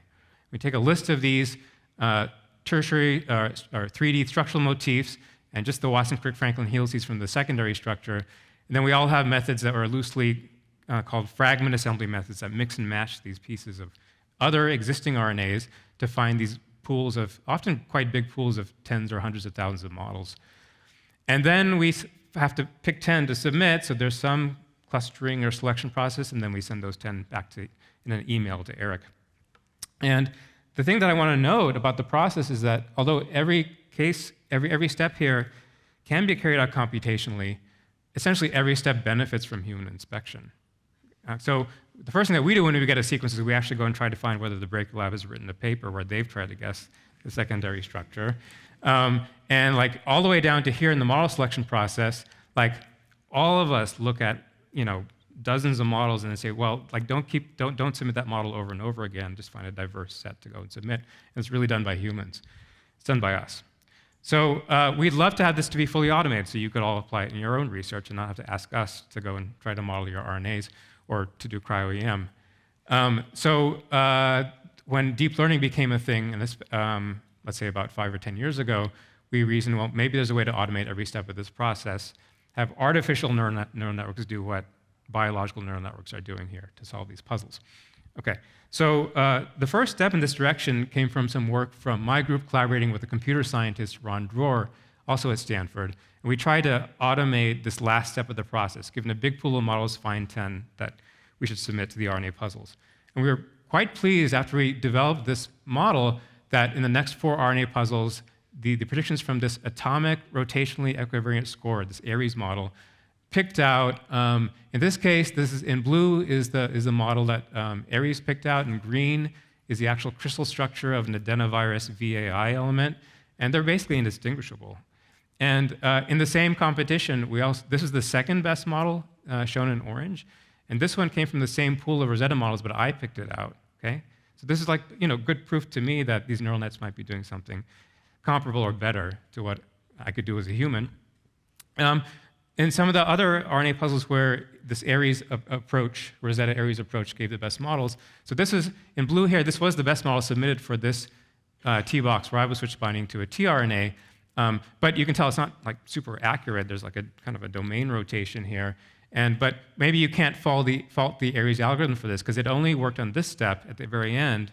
It's not responsible for developing the full model pool. So there were mistakes that we made early on that just propagated all the way down. Okay, so what if you could, the AlphaFold paper came out, like a week before this paper came out. So then suddenly everyone turned their attention to RNA structure prediction because protein structure prediction was solved. And so we, and as you'll see, many other folks asked whether we could automate the entire procedure here from beginning to end and train a deep learning algorithm for that whole procedure. So this Aries paper came out in August 2021, and then after that, like essentially every 2 or 3 months, a paper came out from some other group that created a clone of AlphaFold for RNA. Okay? And in these papers, sometimes I knew who the authors were, but like they'd never published an RNA before. So this is attracting people from all outside the RNA world, the conventional RNA world, into this problem. And I found that to be super exciting. The papers, if you read them, you'll just think that the RNA structure prediction problem is totally solved. And some of these papers also look at RNA protein complexes, like this one from the Baker Lab. But how do you tell? Are we there? Are we at an AlphaFold for RNAs and RNPs? Well, those of you who followed the AlphaFold story, you know the key moment there was a competition called the CASP competition, which happens every 2 years. And it's this blind prediction competition. It occurs over a period of about 2 months. And when AlphaFold, totally demolished every other algorithm that was submitted, it was just totally clear that that was the answer. And so historically, the rate of RNA structure determination is not fast enough to have a category of RNA in CASP. But thanks to advances in cryo-EM, we wondered whether we could have an RNA category in 2022, so a little less than a year ago, in Cas15, and we convinced the organizers to set up that competition. And in fact, we then helped solicit cryo-EM RNA structural biologists to submit their sequences as targets in this competition. And then I got signed up to be not a predictor, but an assessor, because I was helping provide a lot of the experimental targets. And so I'm just going to show you what happened. So in Cas15, we're fortunate to have about 12 different targets, and I'll tell you what they are in a second. And it attracted modeling groups from a field of 40 predictors. So that's actually about a third of the people who participate in CASP. So people who used to work on proteins they're now trying to work on RNA. And let me show you what the models were that came in. Okay, so in each of these cases, I'm showing you the experimental structure in green, and then in blue is the best predicted model that came into Cas15, and they're really close. Okay, so these are 4 structures that were solved by crystallography. Some of you will recognize these. The CPV3 ribozyme is an RNA-only ribozyme in humans that sits in the pre-mRNA of this gene. In addition, actually, the majority of these targets did come from cryo-EM. 2 of them came from work that my lab and what Chu's lab are doing on SARS coronavirus elements. This is the SL5 element from SARS and from a related bat coronavirus. And these big things are 4 nanostructures that were designed by Ebby Anderson. So he's creating these nanoparticles to be potentially useful for nanotechnology and medicines. And so he had solved 4 cryo-EM structures of these synthetic, non-natural structures. And you can see visually that the greens and the blues are actually pretty close. And actually, the green, that's maybe qualitative, but more quantitatively, the best models in CASP were closer to the experimental structure than, for example, Ebby Anderson's originally designed models for these cases, or closer than available templates, like in CPV3. It's kind of similar to the HDV ribozyme, which some of you know about, but that's actually further away than the crystal structure of CPV3 than the best CASP model. So there's something happening here, and it looked pretty exciting. I should say that there were still disappointments. There were 2 RNA protein complexes here. This is a bacterial kind of RNA sponge for the RSEA protein regulator. And here the green and the blues don't really agree. So there's clearly a problem still with RNA protein complexes. Okay, so what happened here? Who's making these models? Okay, so during the assessment, we're blinded. It's double blinded. So we don't know who's making the predictions. We just have these code names for the predictors. I'm not going to go to the details of how we then rank them, but it involves basically taking each group and saying, what was your best prediction, and how much better is it than every other prediction? How many standard deviations better is it? That's called a z-score. We sum that up across all the targets. And there's like one really good group, TS232, and there's really kind of a collection of 4 groups here that are quite good, and then the rest kind of fill out a plateau that are like, okay. And we were curious to see, well, could it be that TS232 is doing good on some targets and TS081 is doing good on the other targets? That'd be a kind of a nice thing to see. What we found, so this is a heat map where, just to be quick, blue means good, that a predictor did good on one of these 12 targets. But yeah, these top 3 or 4 groups, they basically did fine on all 12 targets, okay? And they're not doing anything complementary. They all look like they're doing maybe the same thing. So of course, we assume that they're all doing the same thing, and that same thing is clones of AlphaFold for RNA. But then the identities of these predictors were released in October, and so out of the 4 groups, the 2nd, 3rd, and 4th place are these Chen, RNA, Paulus, and Gene Silico teams, which we've been competing with them for like 15 years in RNA puzzles. So these are not, and to our knowledge, they weren't using deep learning. And then we actually got abstracts that these folks submitted for what they were doing. And we looked at which ones said they were using deep learning. And I'm going to highlight them here in orange. And So none of these top 4 use deep learning, and in fact, but everybody else did. And there's this mysterious group called AI Chemi RNA2, like AI, that sounds like deep learning. But then we looked at the abstract, and the person who was leading that group was a scientist named Peng Xiang, and I'd seen his groups on just using classical structure prediction approaches, and that's what Peng used during CASP. And in fact, we invited him to give a talk at the CASP conference, and he actually helped provide structure predictions from a method called AI Chemi RNA1 and AI Chemi RNA2. So AI Chemi RNA2 was their human-based backup to their deep learning algorithm, and the deep learning algorithm just did very poorly, and they just said it quite explicitly. Currently, our deep learning method doesn't outperform, quote, state-of-the-art structure modeling methods relying on scoring functions, which is kind of the classical approach that we'd all developed previously. And then he's trying to explain why they had claimed in bioRxiv that they had sort of solved the RNA folding problem. And like, well, we had a problem with our training, and okay, blah, blah, blah. All right. So, I think we need that. We need an AlphaFold for RNA, don't we? We can't just rely on Peng Xiang and my group and other groups. So how do we get there? So for deep learning or any kind of machine learning to work, here's what you need. This is the recipe. You need some kind of models that can be trained. You need a way to rigorously evaluate whether those models are working. And then you typically need a lot of data for training. So the good news is that we have models that can be trained now. We actually have about 20. And most of the CASP groups, they put their models on GitHub. So you can download them and retrain them and play with them. They're open source. And you need a form of rigorous evaluation, and we have that now because of the CASP and the RNA puzzles. So what's left? Data for training, right? And so I think most of you know this. There's only about 1,000 RNA structures in the structural database compared to 100,000 protein structures. I guess 1,000 isn't enough. So how do we get to the scale where we have 100,000 RNA structures, or 1 million, or 10 million? So that's around the range where stuff starts working for deep learning in particular. And so this is something that I think our field needs to get here, where we're solving on the order of 1 million RNA structures.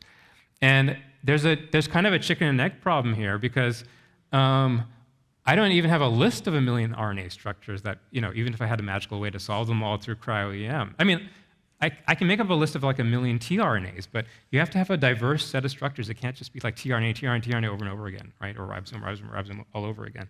So how are we going to get there? So in other areas of deep learning, big data sets, diverse data sets have essentially always come from crowdsourcing.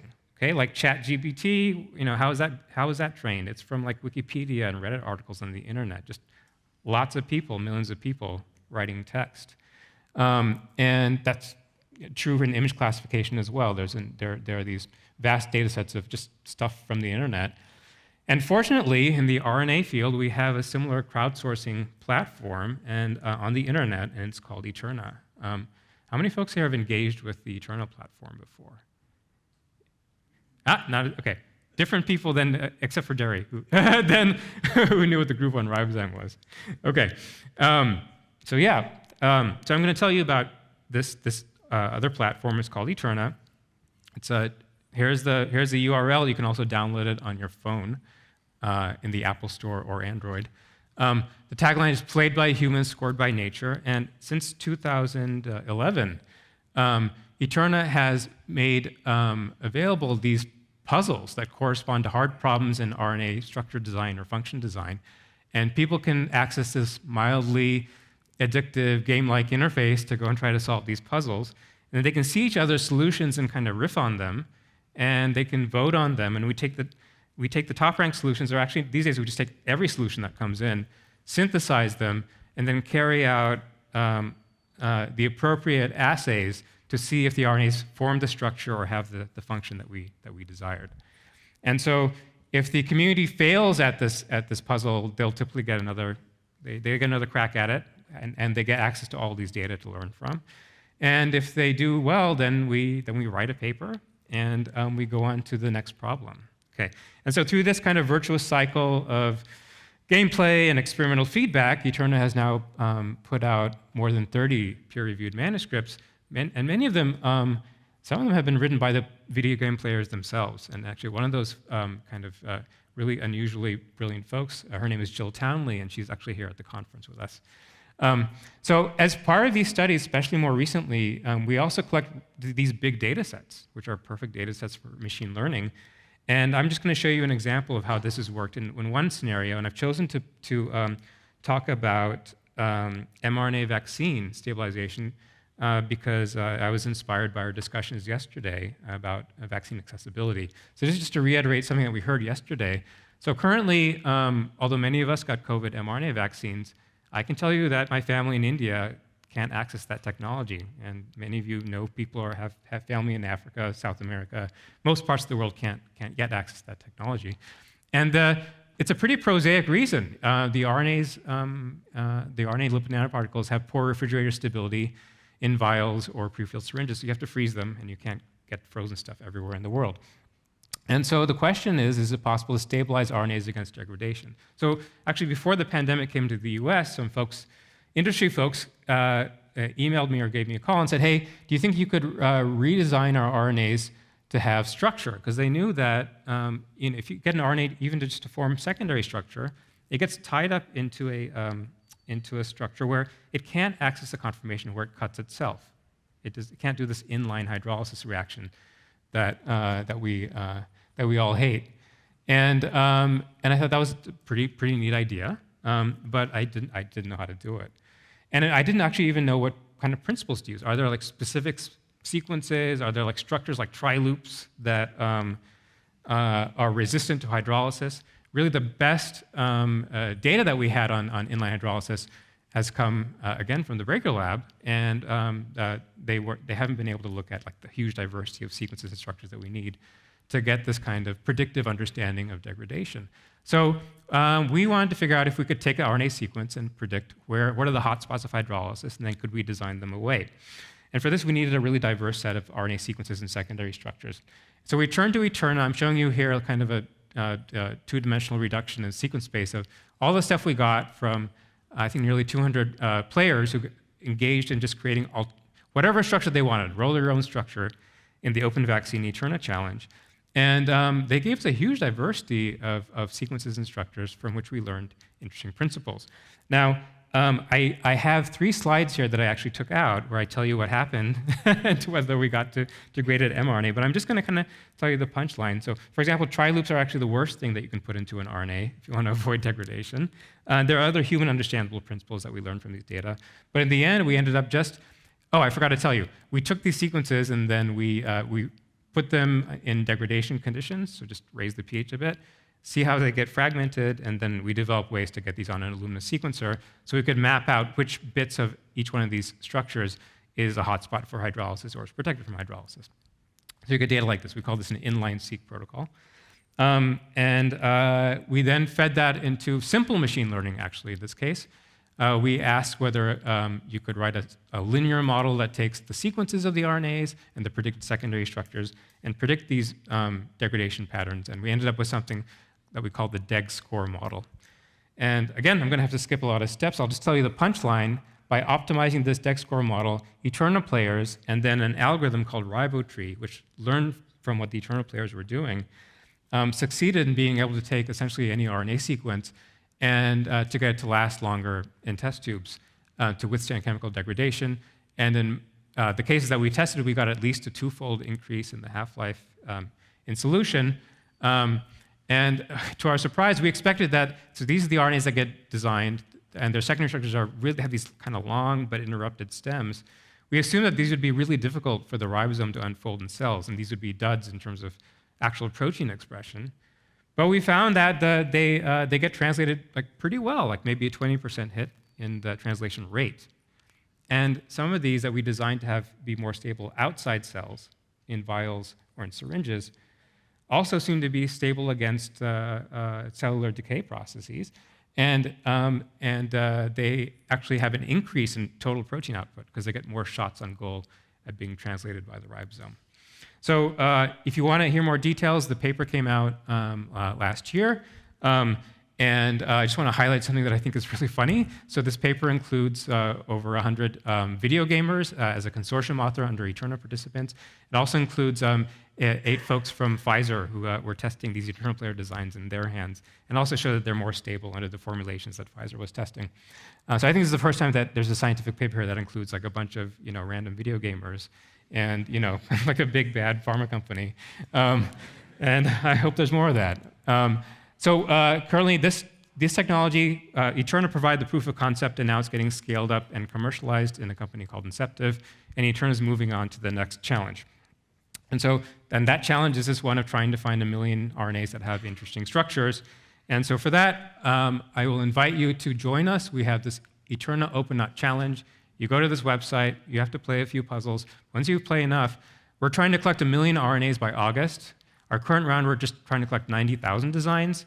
And if you have up to 3,000 designs that are like 100 nucleotides in length, and they don't have to form pseudoknots, we just happen to, pseudoknots are easier to recognize for us. But whatever you have, you're welcome to go and stick it in here, and you're going to get them chemically mapped. And if you have interesting tertiary structures, we'll be able to recognize it, and we'll give you back the data. All right. And if you don't do it, then Eterna players are going to scour your papers and try to dig out the sequences anyway. So it'll happen. All right. So here's what I've told you. In part 1, there was a CASP competition for assessing deep learning and other approaches for RNA structure prediction. And the bad news is there's no AlphaFold for RNA yet. What we need is more data, and we think we can get the data at the scale that's needed through crowdsourcing. And I showed you an example of how we've done this previously with the problem of stabilizing mRNA on the Eterna platform. And what we hope is coming next is we'll finally get to 3D RNA modeling, now trained on data for 1 million human-created designs. So I'm going to thank Rachel Kresh, Philip Pham, and Rami Arangan, our experimentalists and structure predictors in my group, who kind of came to the other side to work with me on assessment of CASP-15. Here are the folks who co-assessed with us in CASP-15, including Eric Westhoff and the CASP organizers. For the open vaccine work on Eterna, Hannah Weymouth-Steele led the computational work, and Anne Cladwell did helped design the inline-seq experiments. We had numerous other collaborators here for that challenge. These are my funding sources. And then I just want to end by thanking, these are 4 Eterna players who have kind of stepped up and become actually our core development team and research team on Eterna. And Jill's here. She goes by Digital Embrace on Eterna, if you look for her there, but she's here physically. And then I want to thank many players who have been with us for 10 to 12 years, as well as many new players, including students who come in and do something really neat and then go on to their next steps in their lives. I want to highlight here for Alexis Van Zandt. So she actually was on the cover of Ebony magazine last year because she won this HBCU STEM Queen Prize for her research, which included 3 months working on Eterna at Prairie View A&M University. So with that, I'll stop and I'll take questions.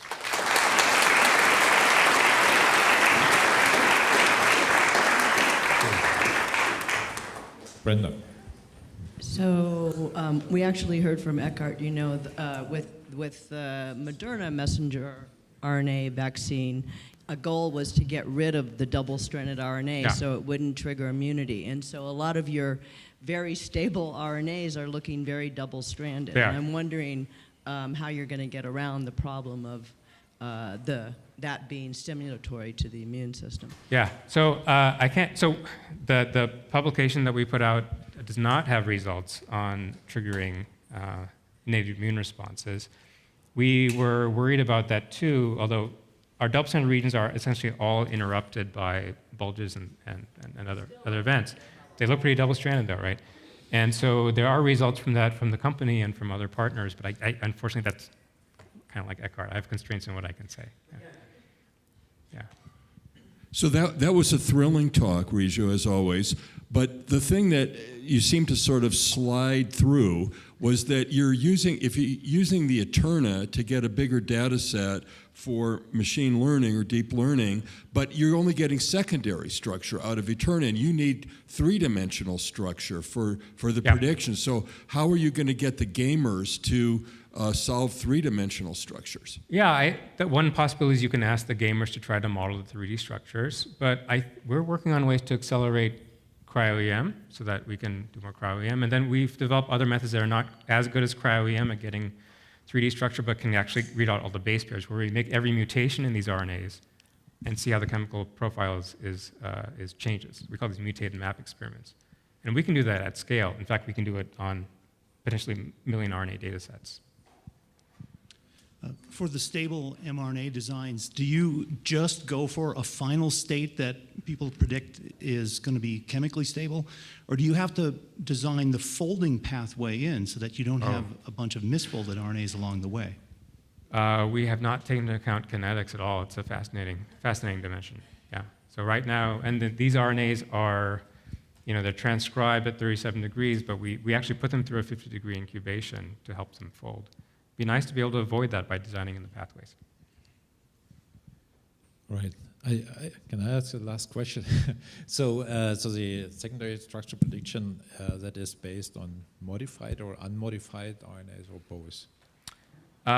For the open vaccine stuff, yeah. We have taken data with and without pseudouridine and 1-methylpseudouridine. We find that there typically aren't large-scale changes in the secondary structure, but we see stabilization of secondary structure with pseudo-U. Yeah, and there's interesting changes in how inline hydrolysis is affected by U to pseudo-U changes, and some of which is described in the paper, where there's suppression of hydrolysis when you put in pseudo-U, which is great, actually, because you want to use pseudo-U. Okay, well, let's thank Ryan and Rhiju again.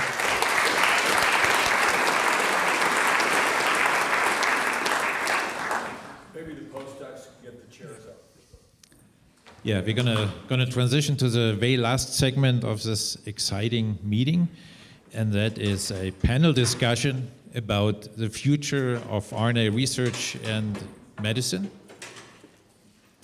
And I'm not totally sure who actually is on the panel at this point in time. It was a little bit fluid. Oh, Roy is. Oh, there we go. Okay, good.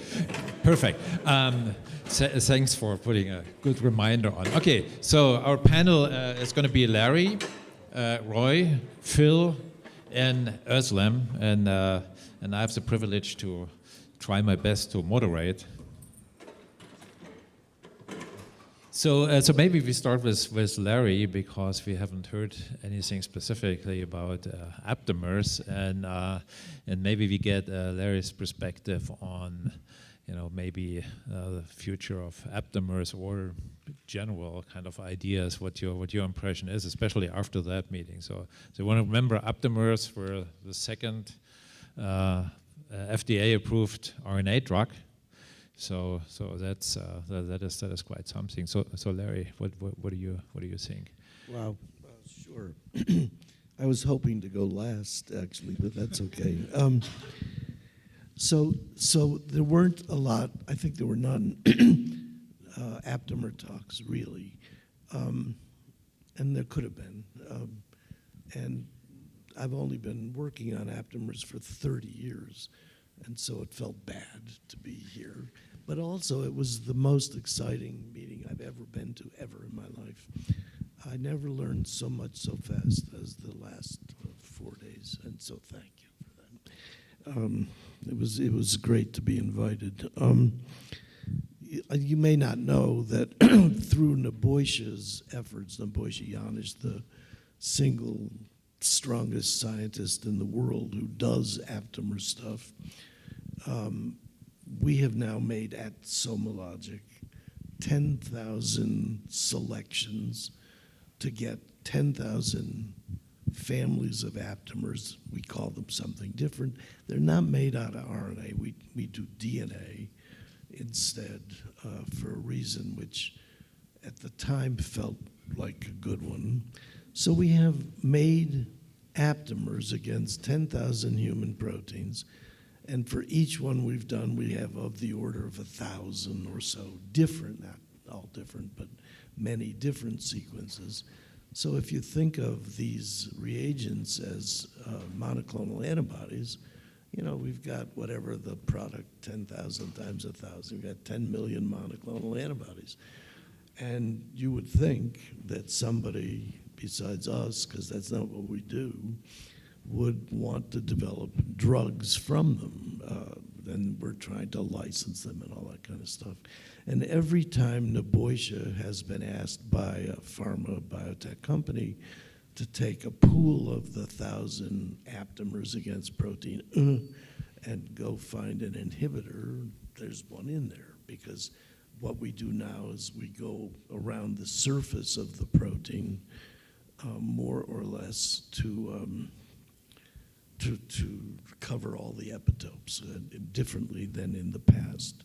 And that's because of all the modifications that got put into these things. And so the aptamer possibility for therapeutics is now there, and there are several collaborations to try things. And when we come back to the future of medicine, which that I just told you about aptamers, I should say for the aptamers, given the last talk, that in Tom's question, there are very few base pairs in the ones we make. So it's kind of annoying. You can't guess at the structure, even the secondary structure of these things. There are very few in our collection of flip base pairs, the thing that is the teacher of secondary structures. When it's appropriate, I hope I will get to tell you my less deep thoughts about the future of medicine, because the future of medicine is much more complicated than the future of drug candidates, okay? It's much harder, and we'll get to that. So thank you. Thanks, Larry, for that cool perspective on aptamers. So, so as I mentioned, the idea is to discuss the future of RNA research. So something we definitely all have an opinion on. So what is it that we would really like to see happening trajectory-wise, but also, so let's put a timeline on it, maybe, over the next 10 years. So what do we think is the biggest need that needs to be addressed? And it can be more than one. So Phil, maybe you want to say something. So I would say where we're at now is we know how to design a number of RNAs and other oligonucleotides that are effective and will be more effective as we perfect our chemistry. It's a major part of a delivery issue to really be able to get to one tissue with the RNA. We don't have to be that specific, but we prefer to be that specific, and at a level that would work for a long time. But if you ask me where we're going to see breakthroughs in RNA, I think we're going to see it in these puzzles of membraneless condensates, where RNA is interacting with other proteins in specific structures, where we can identify small compounds or even small molecular weight drugs that have a large influence. And I think in processes such as splicing and then even some translation and maybe in transcriptional control, and we saw a nice example out of Tom's Turk work in the PCR2 interaction.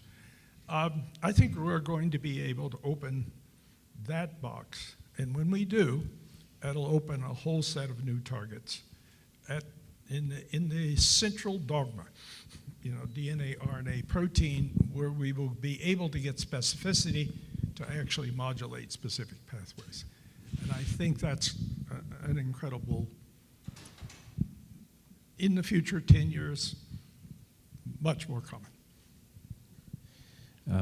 So I think it would be interesting to hear what Özlem might have to say from the...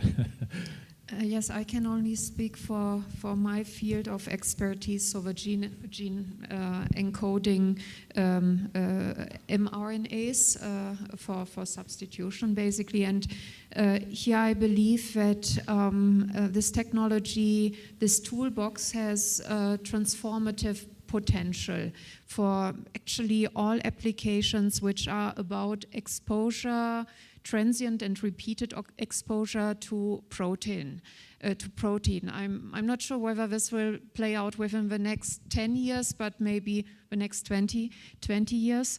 When I say transformative potential, I mean on various levels, and I would like to illustrate it with 3 examples.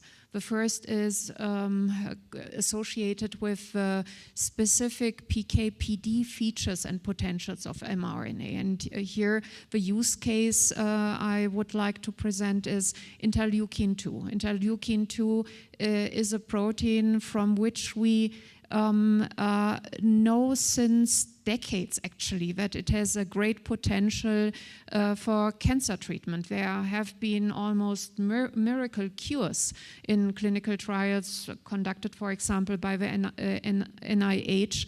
However, despite many efforts, it has never become a viable product because of the small therapeutic window. You have to really, due to the short half-life, you have to dose high, and you get side effects and have to dose repeatedly. And here an mRNA LNP allowing you expression of IL-2 in the liver, for example, in liver cells, and ensuring a different PK could be the solution. And this is not just a dream. We have such compounds in clinical testing and see that we get entirely different but biologically active PKs. The second example would be that the mRNA technology would allow us to expand the discovery space for new medicines. And here malaria vaccines are an example.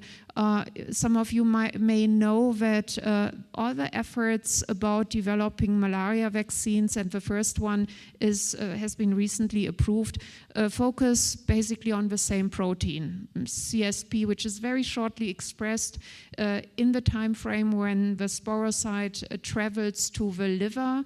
And if you are not able to hit it with vaccine-induced antibodies in that time frame, the vaccine would not work. So the dream would be to have the opportunity to test all the different antigens which would be able to produce antibodies and T cells of different kinds against the shape-shifting, actually, malaria pathogen to test them clinically, because you don't have mouse models to do that. And with mRNA, which allows you with high fidelity in a couple of weeks at low costs to generate, to manufacture clinical candidates and test them side by side in a phase 1 clinical trial, you would extend the discovery space which we need for this and other diseases. And the third would be personalization.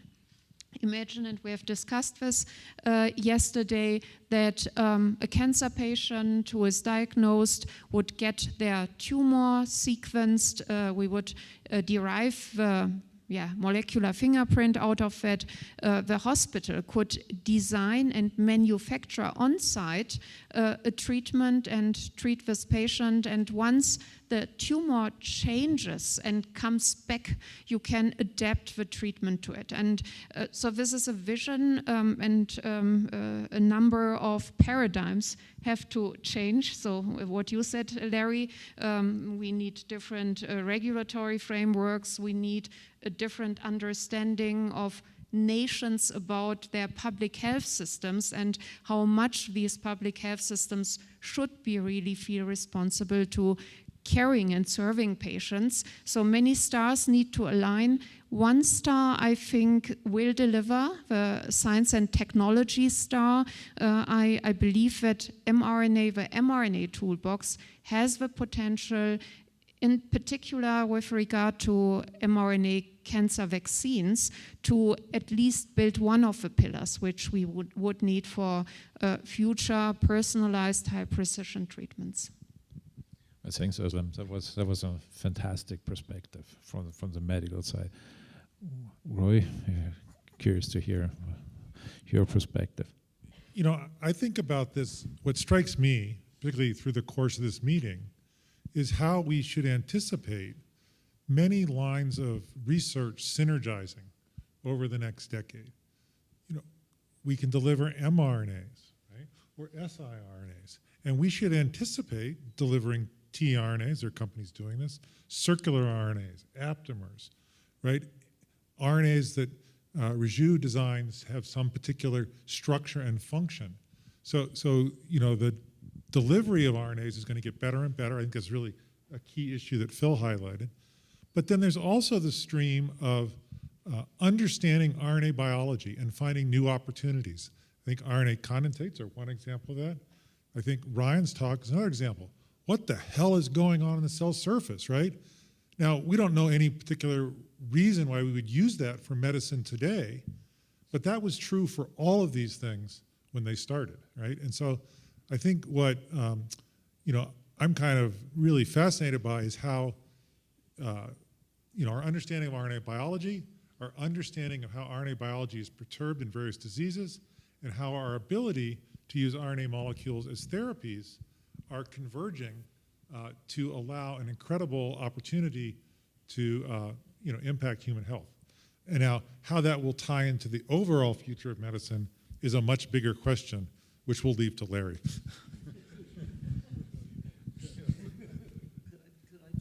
Of course, yeah. To me, the biggest problem in developing drugs is that when you choose the target protein usually, you are making a guess. And if you're a loudmouthed asshole in pharma, you will win and you will get the 10 years of funding you need to take it to find out if it actually works. And you will not find out if that choice you made of the target at day one will work until the phase 2 clinical trial, which is, $10 to $20 million away and a decade. And that's the real problem that we're facing. The real problem is picking a target is hard. And that's why we worked so hard on this proteomics thing, because we thought we would have an easy way, it took us 30 years, an easy way to figure out what's a good target and what's just correlated. It's all the stuff we know about correlation versus causality. They're not the same. And you make a guess and you're sure of it, and later you find it. Most drugs fail early, and then they have side effects, which is a different problem. But most drugs do not do what you think they will do in the disease you were so sure about. And I don't know quite how we're going to get there. We're all hoping that big data and proteomics will help that, but it may not. So maybe I can comment here, because one of the things I've been very excited about is the principle of using human genetics as revealed by very large genome sequences and phenotypes to find drug targets. Because I think PSK9 is an example of that, where people who have that loss of function have very low cholesterol. It's led to great drugs, even great siRNAs, to reduce that protein. There was an incredible paper last week of people in South America who was a specific mutation in reelin, and they don't progress from A beta pathology to tau pathology. This would be a great target for siRNAs. I don't know if you guys are doing that yet, but but I think human genetics tells us about what is protective in a human from a certain pathology. And right now we have few examples of this, but we're going to get more and more and more genomes linked to health records. And I hope we get more predictive targets, because you're absolutely right, target prediction is horrible. There's a lot of students in the group. This is such an amazing field now, where you're translating RNA fundamental discoveries into treatment. But I don't want to de-emphasize, this is also an amazing field where there are fascinating discoveries to be made. Really fascinating discoveries that will be, in a very short period of time, translated. I'll just go back to Andy Farr playing around with double-strand RNA in a C. elegans. How simple can you get? And double-strand RNA was the issue. That was 98. siRNA 4 years later was identified as a therapeutic intracellular activity, and then you translate. So RNA on the surface of cells, glycoRNA. Who would have thought of it? What is it doing? Suspect it's very important. how does that integrate with other things? The whole system. Yes, genetics has always been the driver of real fundamental insights, but genetics then leads to what's the target, and then how's that target going to be assessed, and how do you use animal models to show the target has the biochemical activity, and then you go to a human. So there's still a lot of discoveries out there that's going to change how we treat patients over a long period of time. That's a great perspective on this thing. So maybe you want to open this to the broader audience. So I have a question, I think, about mRNA potential therapeutics for Özlem and for Eckhart as well. So it seems like the big area that we haven't talked about is the monoclonal antibody area, because half of the new pharmaceuticals or more are these protein drugs.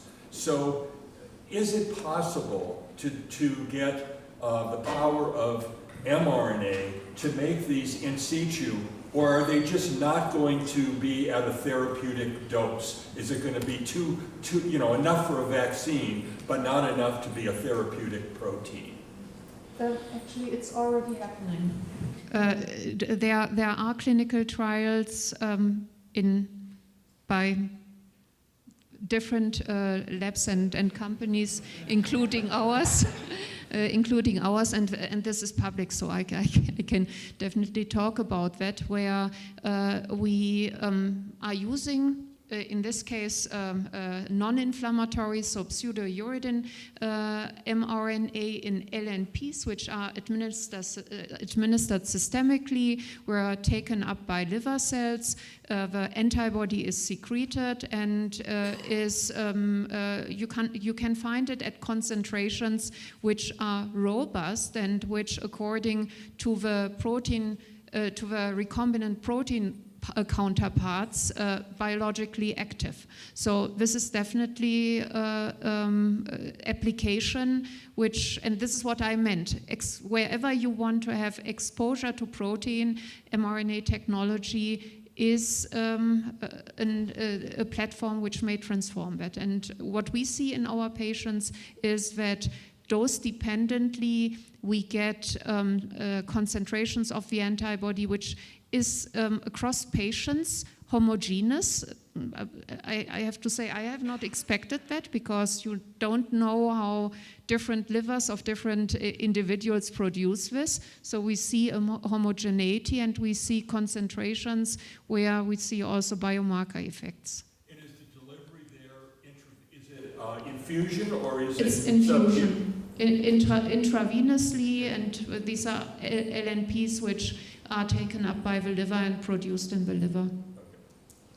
I want to follow up on that. I think another use of RNA that is really exciting is the generation of CAR Ts, because you can now identify antigens on specific tumor cells, other cells, that you can program into single chain, etc., introduce into activated T cells, and get amazing responses. Now, there's challenges, but I think linking RNA with cellular therapy is something that you don't do as directly with antibodies. And in a new space in which there's really opportunities to impact on patients almost immediately.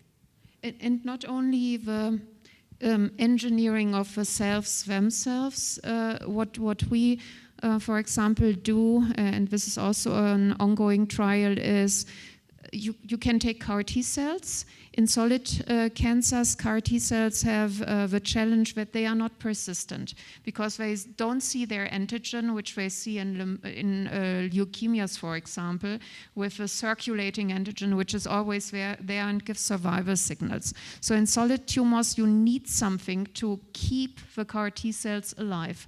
And we do this by RNA vaccines. So in this case, it's not the endogenous T cells, but the circulating CAR T cells. So it's like a remote control of expanding and activating repeatedly the circulating CAR T cells? So I have a question actually regarding the messenger RNA vaccines. So basically, you guys do a wonderful job at actually develop the vaccine to help to repress the pandemic. But one concern that we have, yesterday I asked the same question used that we got 4 or 5 shots for the messenger RNA for the vaccine, but still do not work to protect us longer. And then you guys will develop, again and again. So my concern is that all this messenger RNA actually will non-specifically absorbed by our cell. If accidentally absorbed by some kind of progenitor cells, then actually, our immune system treats them as infected cell. Then will actually, our immune system eventually will kill them, this kind of progenitor cell. So my concern for 1 shot or 2 shots is okay, but if you build up multiple shots, then you will actually, not how actually very essential cells that actually can live with us for a lifetime, like a neuron cell. If they get infected or absorbed, they will get killed. So eventually build up as an effect, as a side effect. Maybe, you not see it in short period of time, but for long term, you will see it. So how you guys think about it? So if I understand your question correct, you're worried that these things will get into cells where they shouldn't, and then those get attacked. So fundamentally, that might be possible. However, practically, you have to keep in mind that vaccines are administered very locally intramuscular. So these are not like huge amounts. So there's actually very little of the vaccine that really gets into circulation. So this is, so as Ursula explained yesterday, so vaccines work essentially intramuscular. They get, and where they actually work is in the draining lymph nodes. So so so with respect to kind of dosing, this is like vaccines are dosed much less than anything that would be intravenously administered. So, and that's something that that is carefully being looked at. That it doesn't go all over the place. I mean, that's why you have the clinical trials.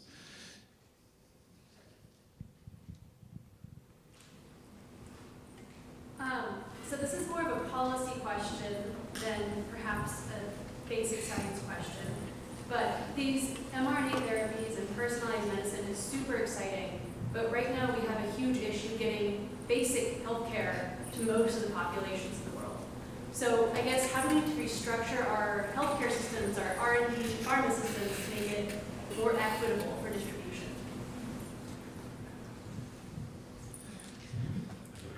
So I'll take, you're right, all right? And there are many layers of that statement. Yes, there's parts of the world in which there's not even close to being able to deliver any of these technologies to treat patients.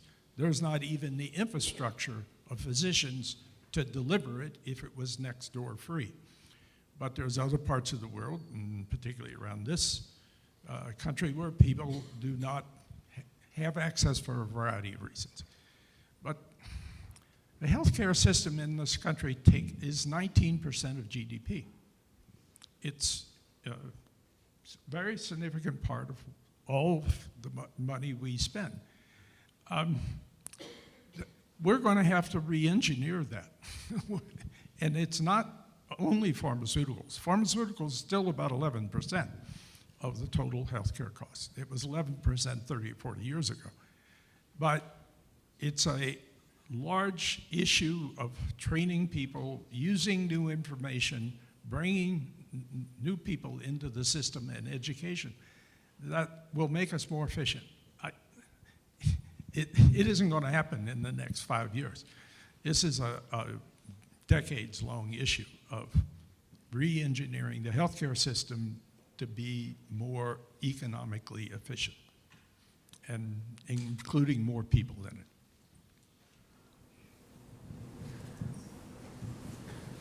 So I have a basic science question. First, I start from a very silly question, because I wonder how many U's have to be replaced by M1 pseudouridine to avoid inflammatory response, whether all uridine residues or part of this. And the following question is if we could, by introduce some other modifications in vaccine or drug mRNA molecule, make it more attractive for cellular tRNAs to produce more vaccine protein or therapeutic protein, just by increasing the affinity of anti-codon tRNA to this particular RNA, that it will be more attractive than the cellular mRNA. Okay, I can say something to your question with respect to how many of the U's are actually substituted. So I think I mentioned this yesterday in the talk. So it's actually all of them. So that's so it's not a mix.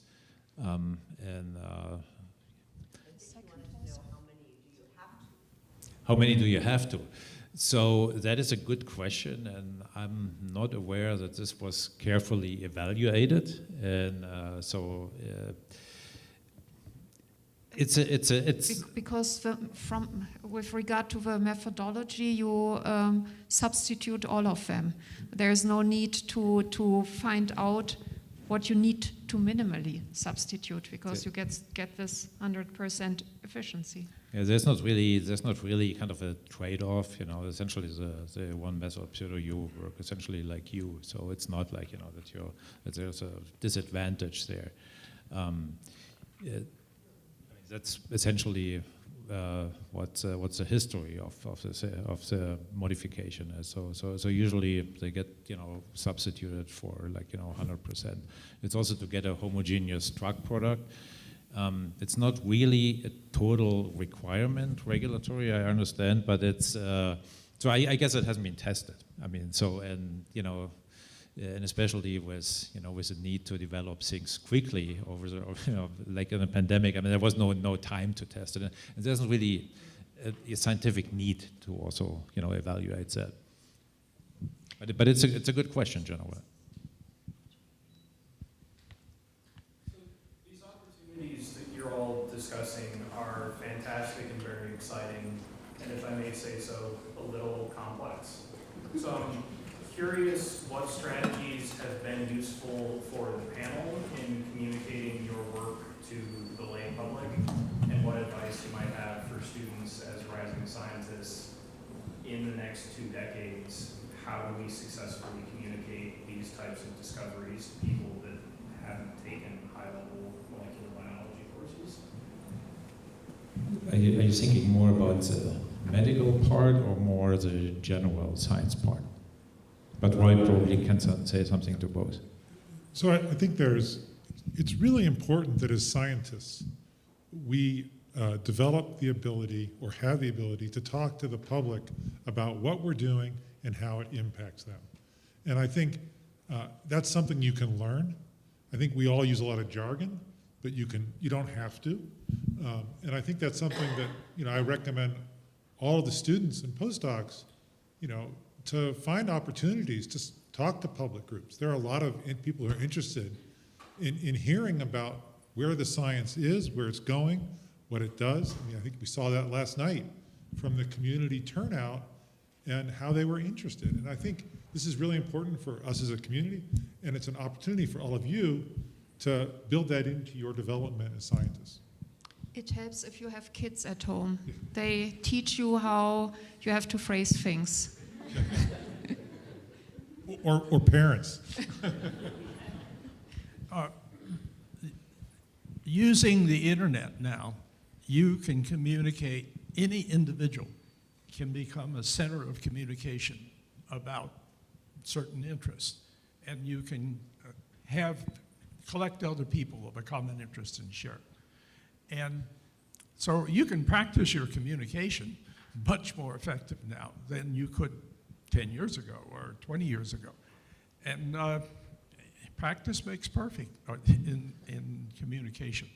I also think animation, and we saw some very nice uses of animation in presentations, can augment the transmission of the whole gestalt behind these experiments. But 50 years ago, most people weren't even taught about DNA in school, right? I think they got to DNA about 25 years ago. Probably know something about message, but there's a lot of education to be had in the general public in terms of this type of technology. And it's actually reasonably well trusted in this country. People have accepted mRNA vaccines very rapidly, vis-a-vis other medical treatments. So we're pretty good about it. There's a question way back. RNA medicine and all these new stuff. But what I'm concerned about is perhaps this will be a brain drain from all that want to go into the RNA field, from studying basic RNA biology, because I think a lot of really cool things and a lot of the stuff that you guys do is based on the basic RNA biology. So I'm wondering what kinds of ways you're thinking of ensuring that basic RNA biology continues.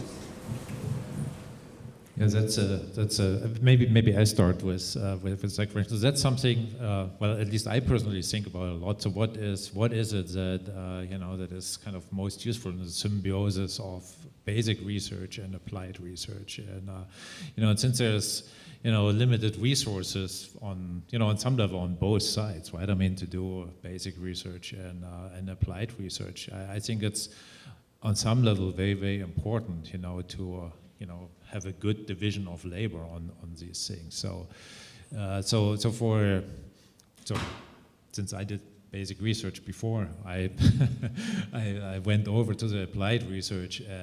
I mean, what I find most useful, actually, then to translate literally into in the double sense of the word, is really it's very detailed mechanistic insight. So essentially, something you can take and engineer off, and so that's something you don't want to. So essentially, the idea for applied research is to take the basic science and transform it into an engineering problem that you can optimize, and that's what industry is really well set up to do.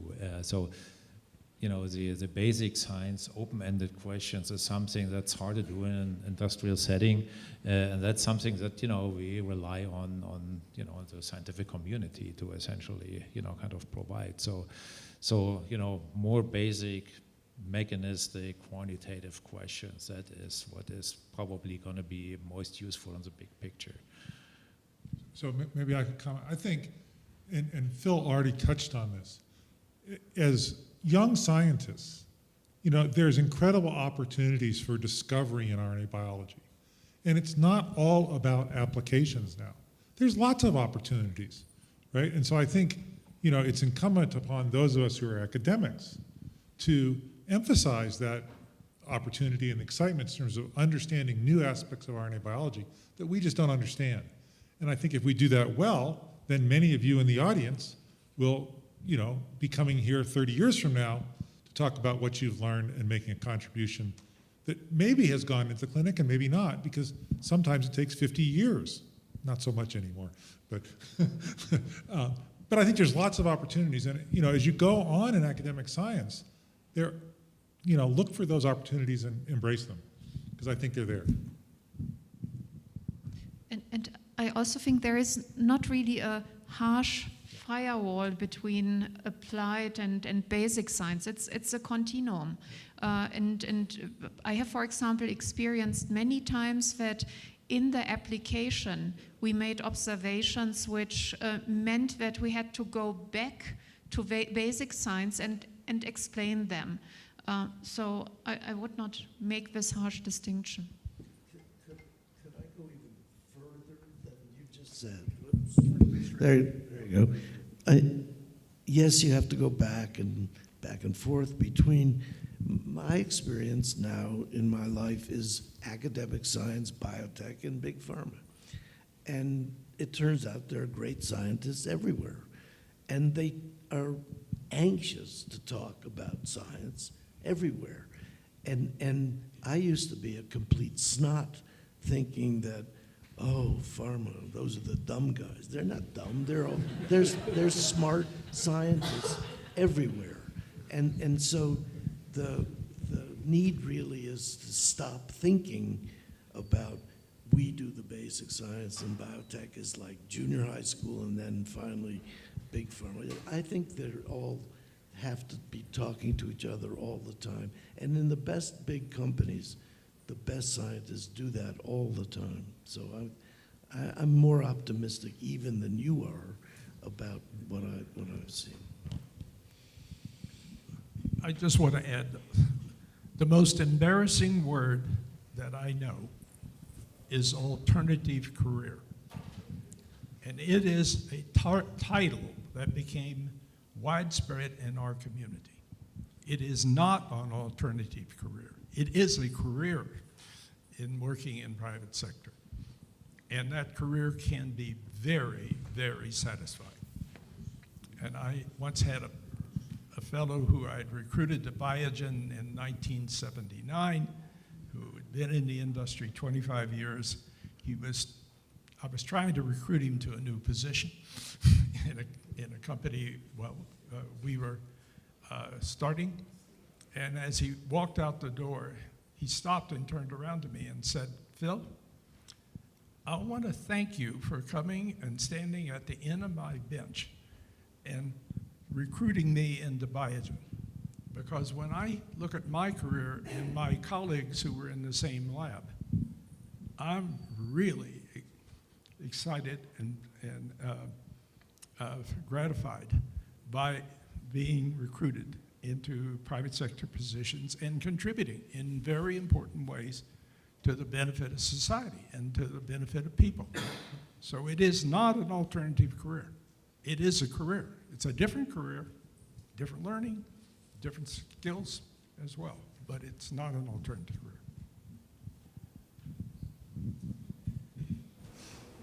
So talking about especially medicine, while there can be a lot of overlap between research and medicine, as it was given an example, when you're doing some of these more complicated, like mammalian cell type things that have application in medicine, if something's kind of weird or you don't understand it, you often go back to the primary research to figure out maybe what could be going on. However, relying on that primary research, I feel like there's a discrepancy between the funding for something that has direct application in medicine versus this primary research that is still utilized by these well-funded agencies. So how do we continue to fund primary research that's important for these applications when it's harder to convince the NIH that it is actually important? Yeah, that's a fantastic question. So, and it maybe it goes back a little bit to what we had discussed before. So, there's I observed this a little bit. There's a trend, to push a lot of the basic research into applied. In an applied direction, probably in a way that is not necessarily warranted, and that on some level, takes, I think, resources away from, the ability to actually, tackle most important questions at a level of depth where you want to, to tackle them. So that's probably more a political question, I would say. I mean, a lot of NIH funding, a lot of these trends are, they are not edicts or something. I mean, they are self-imposed. So that's, on some level, that's kind of a thinking that on some level has to come from the scientific community too. So I would just comment, when you write a grant, the onus is on you to convince the reviewers it's important. And many reviewers see a translational path as giving it importance. But that's not the only way of communicating importance. If you can convince somebody that this is really important new research that we don't know anything about, that's important too. And I think most reviewers see that. It's just harder to convince people of that than a direct connection to translation research. But it's always on you as a researcher to convince someone they should care. Elena. I guess I have almost the opposite question to Phil and Roy. So how are we going to retain people in scientific research in academia? Because we are not going to be competitive to do that. So what are your thoughts? You made a sales pitch for people to go in the private sector. My worry is the opposite. How are we going to retain people doing scientific research in academia? Because as I said, we are going to be quickly non-competitive. So we are going. I want to add for you to add. No one has admitted yet how much more fun it is to be an academic scientist than anything else you can do. So, well, I do. I miss it terribly, and so go ahead. I don't mean it. I've had multiple chances to be in the private sector, and I've remained in the public sector because I thought that's where my interest and my gifts, limited though they are, is best used. I think we're going to there's multiple layers on this, but we heard a talk just before this where AI is changing how we do science. We're going to be integrating much more data, much more material from other labs integrating, and we're going to evolve as a community with less people in our labs and more computers. So, because the technology is taking us that way, the predictive power will take us that way. So, I think we're going to have to increase salaries and decrease time to degree. I got my PhD in chemistry many years ago. 3 out of the 4 people who entered the University of Illinois chemistry department entered with the intent to go to industry. 1 out of 4 was going academic. So it's evolution of the field, and we will evolve with that and be able to retain people. You can't ask people to work 15 years at a subsistence salary and then expect them to come and recommend that as a career path. We're going to have to pay them, and we're going to have to move them through the system. So I would just echo, I think, what Phil relayed in his personal experience. Many fields have already faced this opportunity, right? Chemistry, engineers, computer scientists. Most of the people who get degrees in those areas go into industry. And for the first time in biology, there is an industry, and now academics is an alternative career. But there are differences, and I think there are great advantages to being an academic, and there are great advantages to being in biotech, and it really depends on what you want to do. And I think we'll be okay, provided we do some of the things that Phil said, and we're seeing that happen already as postdoc salaries go up, grad student salaries go up, and I think speeding up the process is the next important step. So I think we should, Eckhart, do you want to thank the panel? Yes, that's what I was just going to do. But well, let's thank everybody. Thank every one of you and the panel.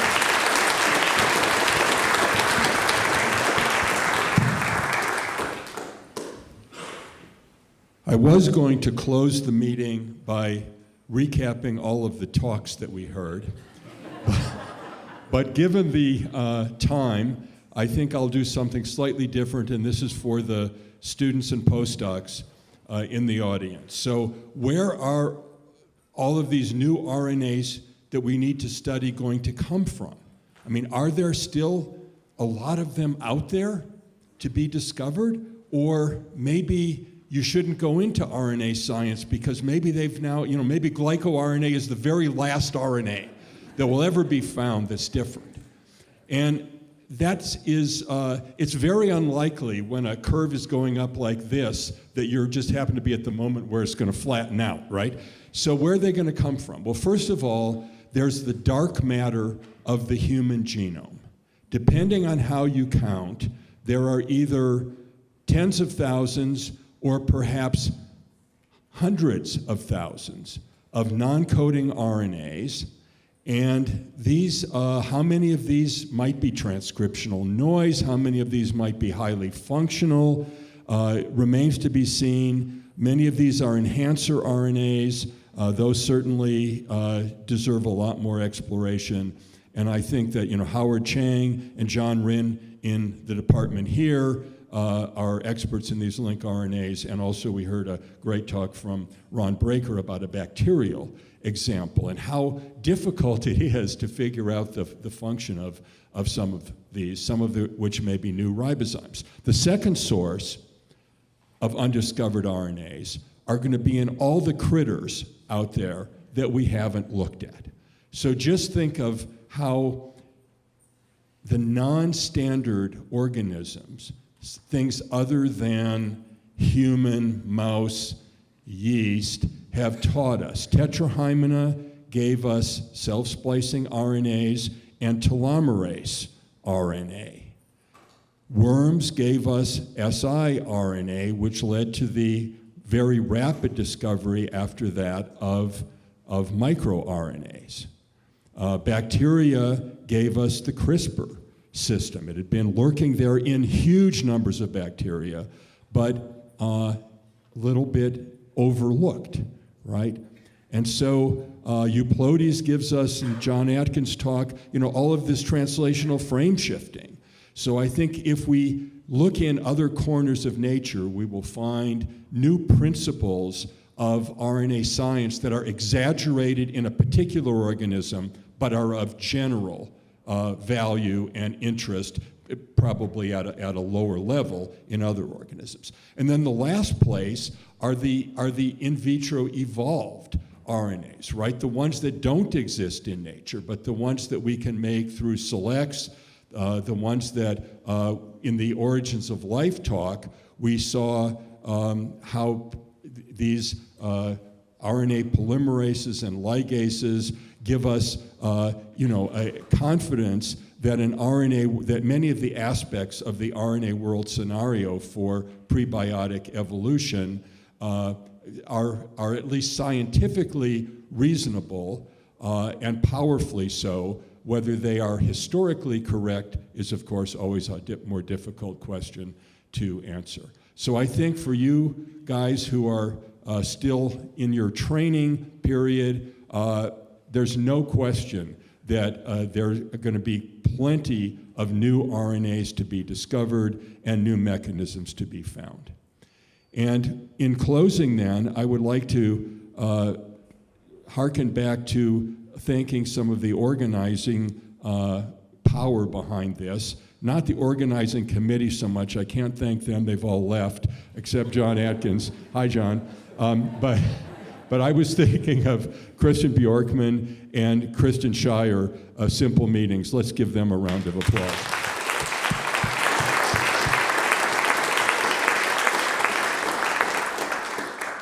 And certainly, last but not least, Tom and Diane Mann for really pushing me to get started on this conference. And thank you so much, not just for your support, but for your really enthusiastic participation in the last 3 days.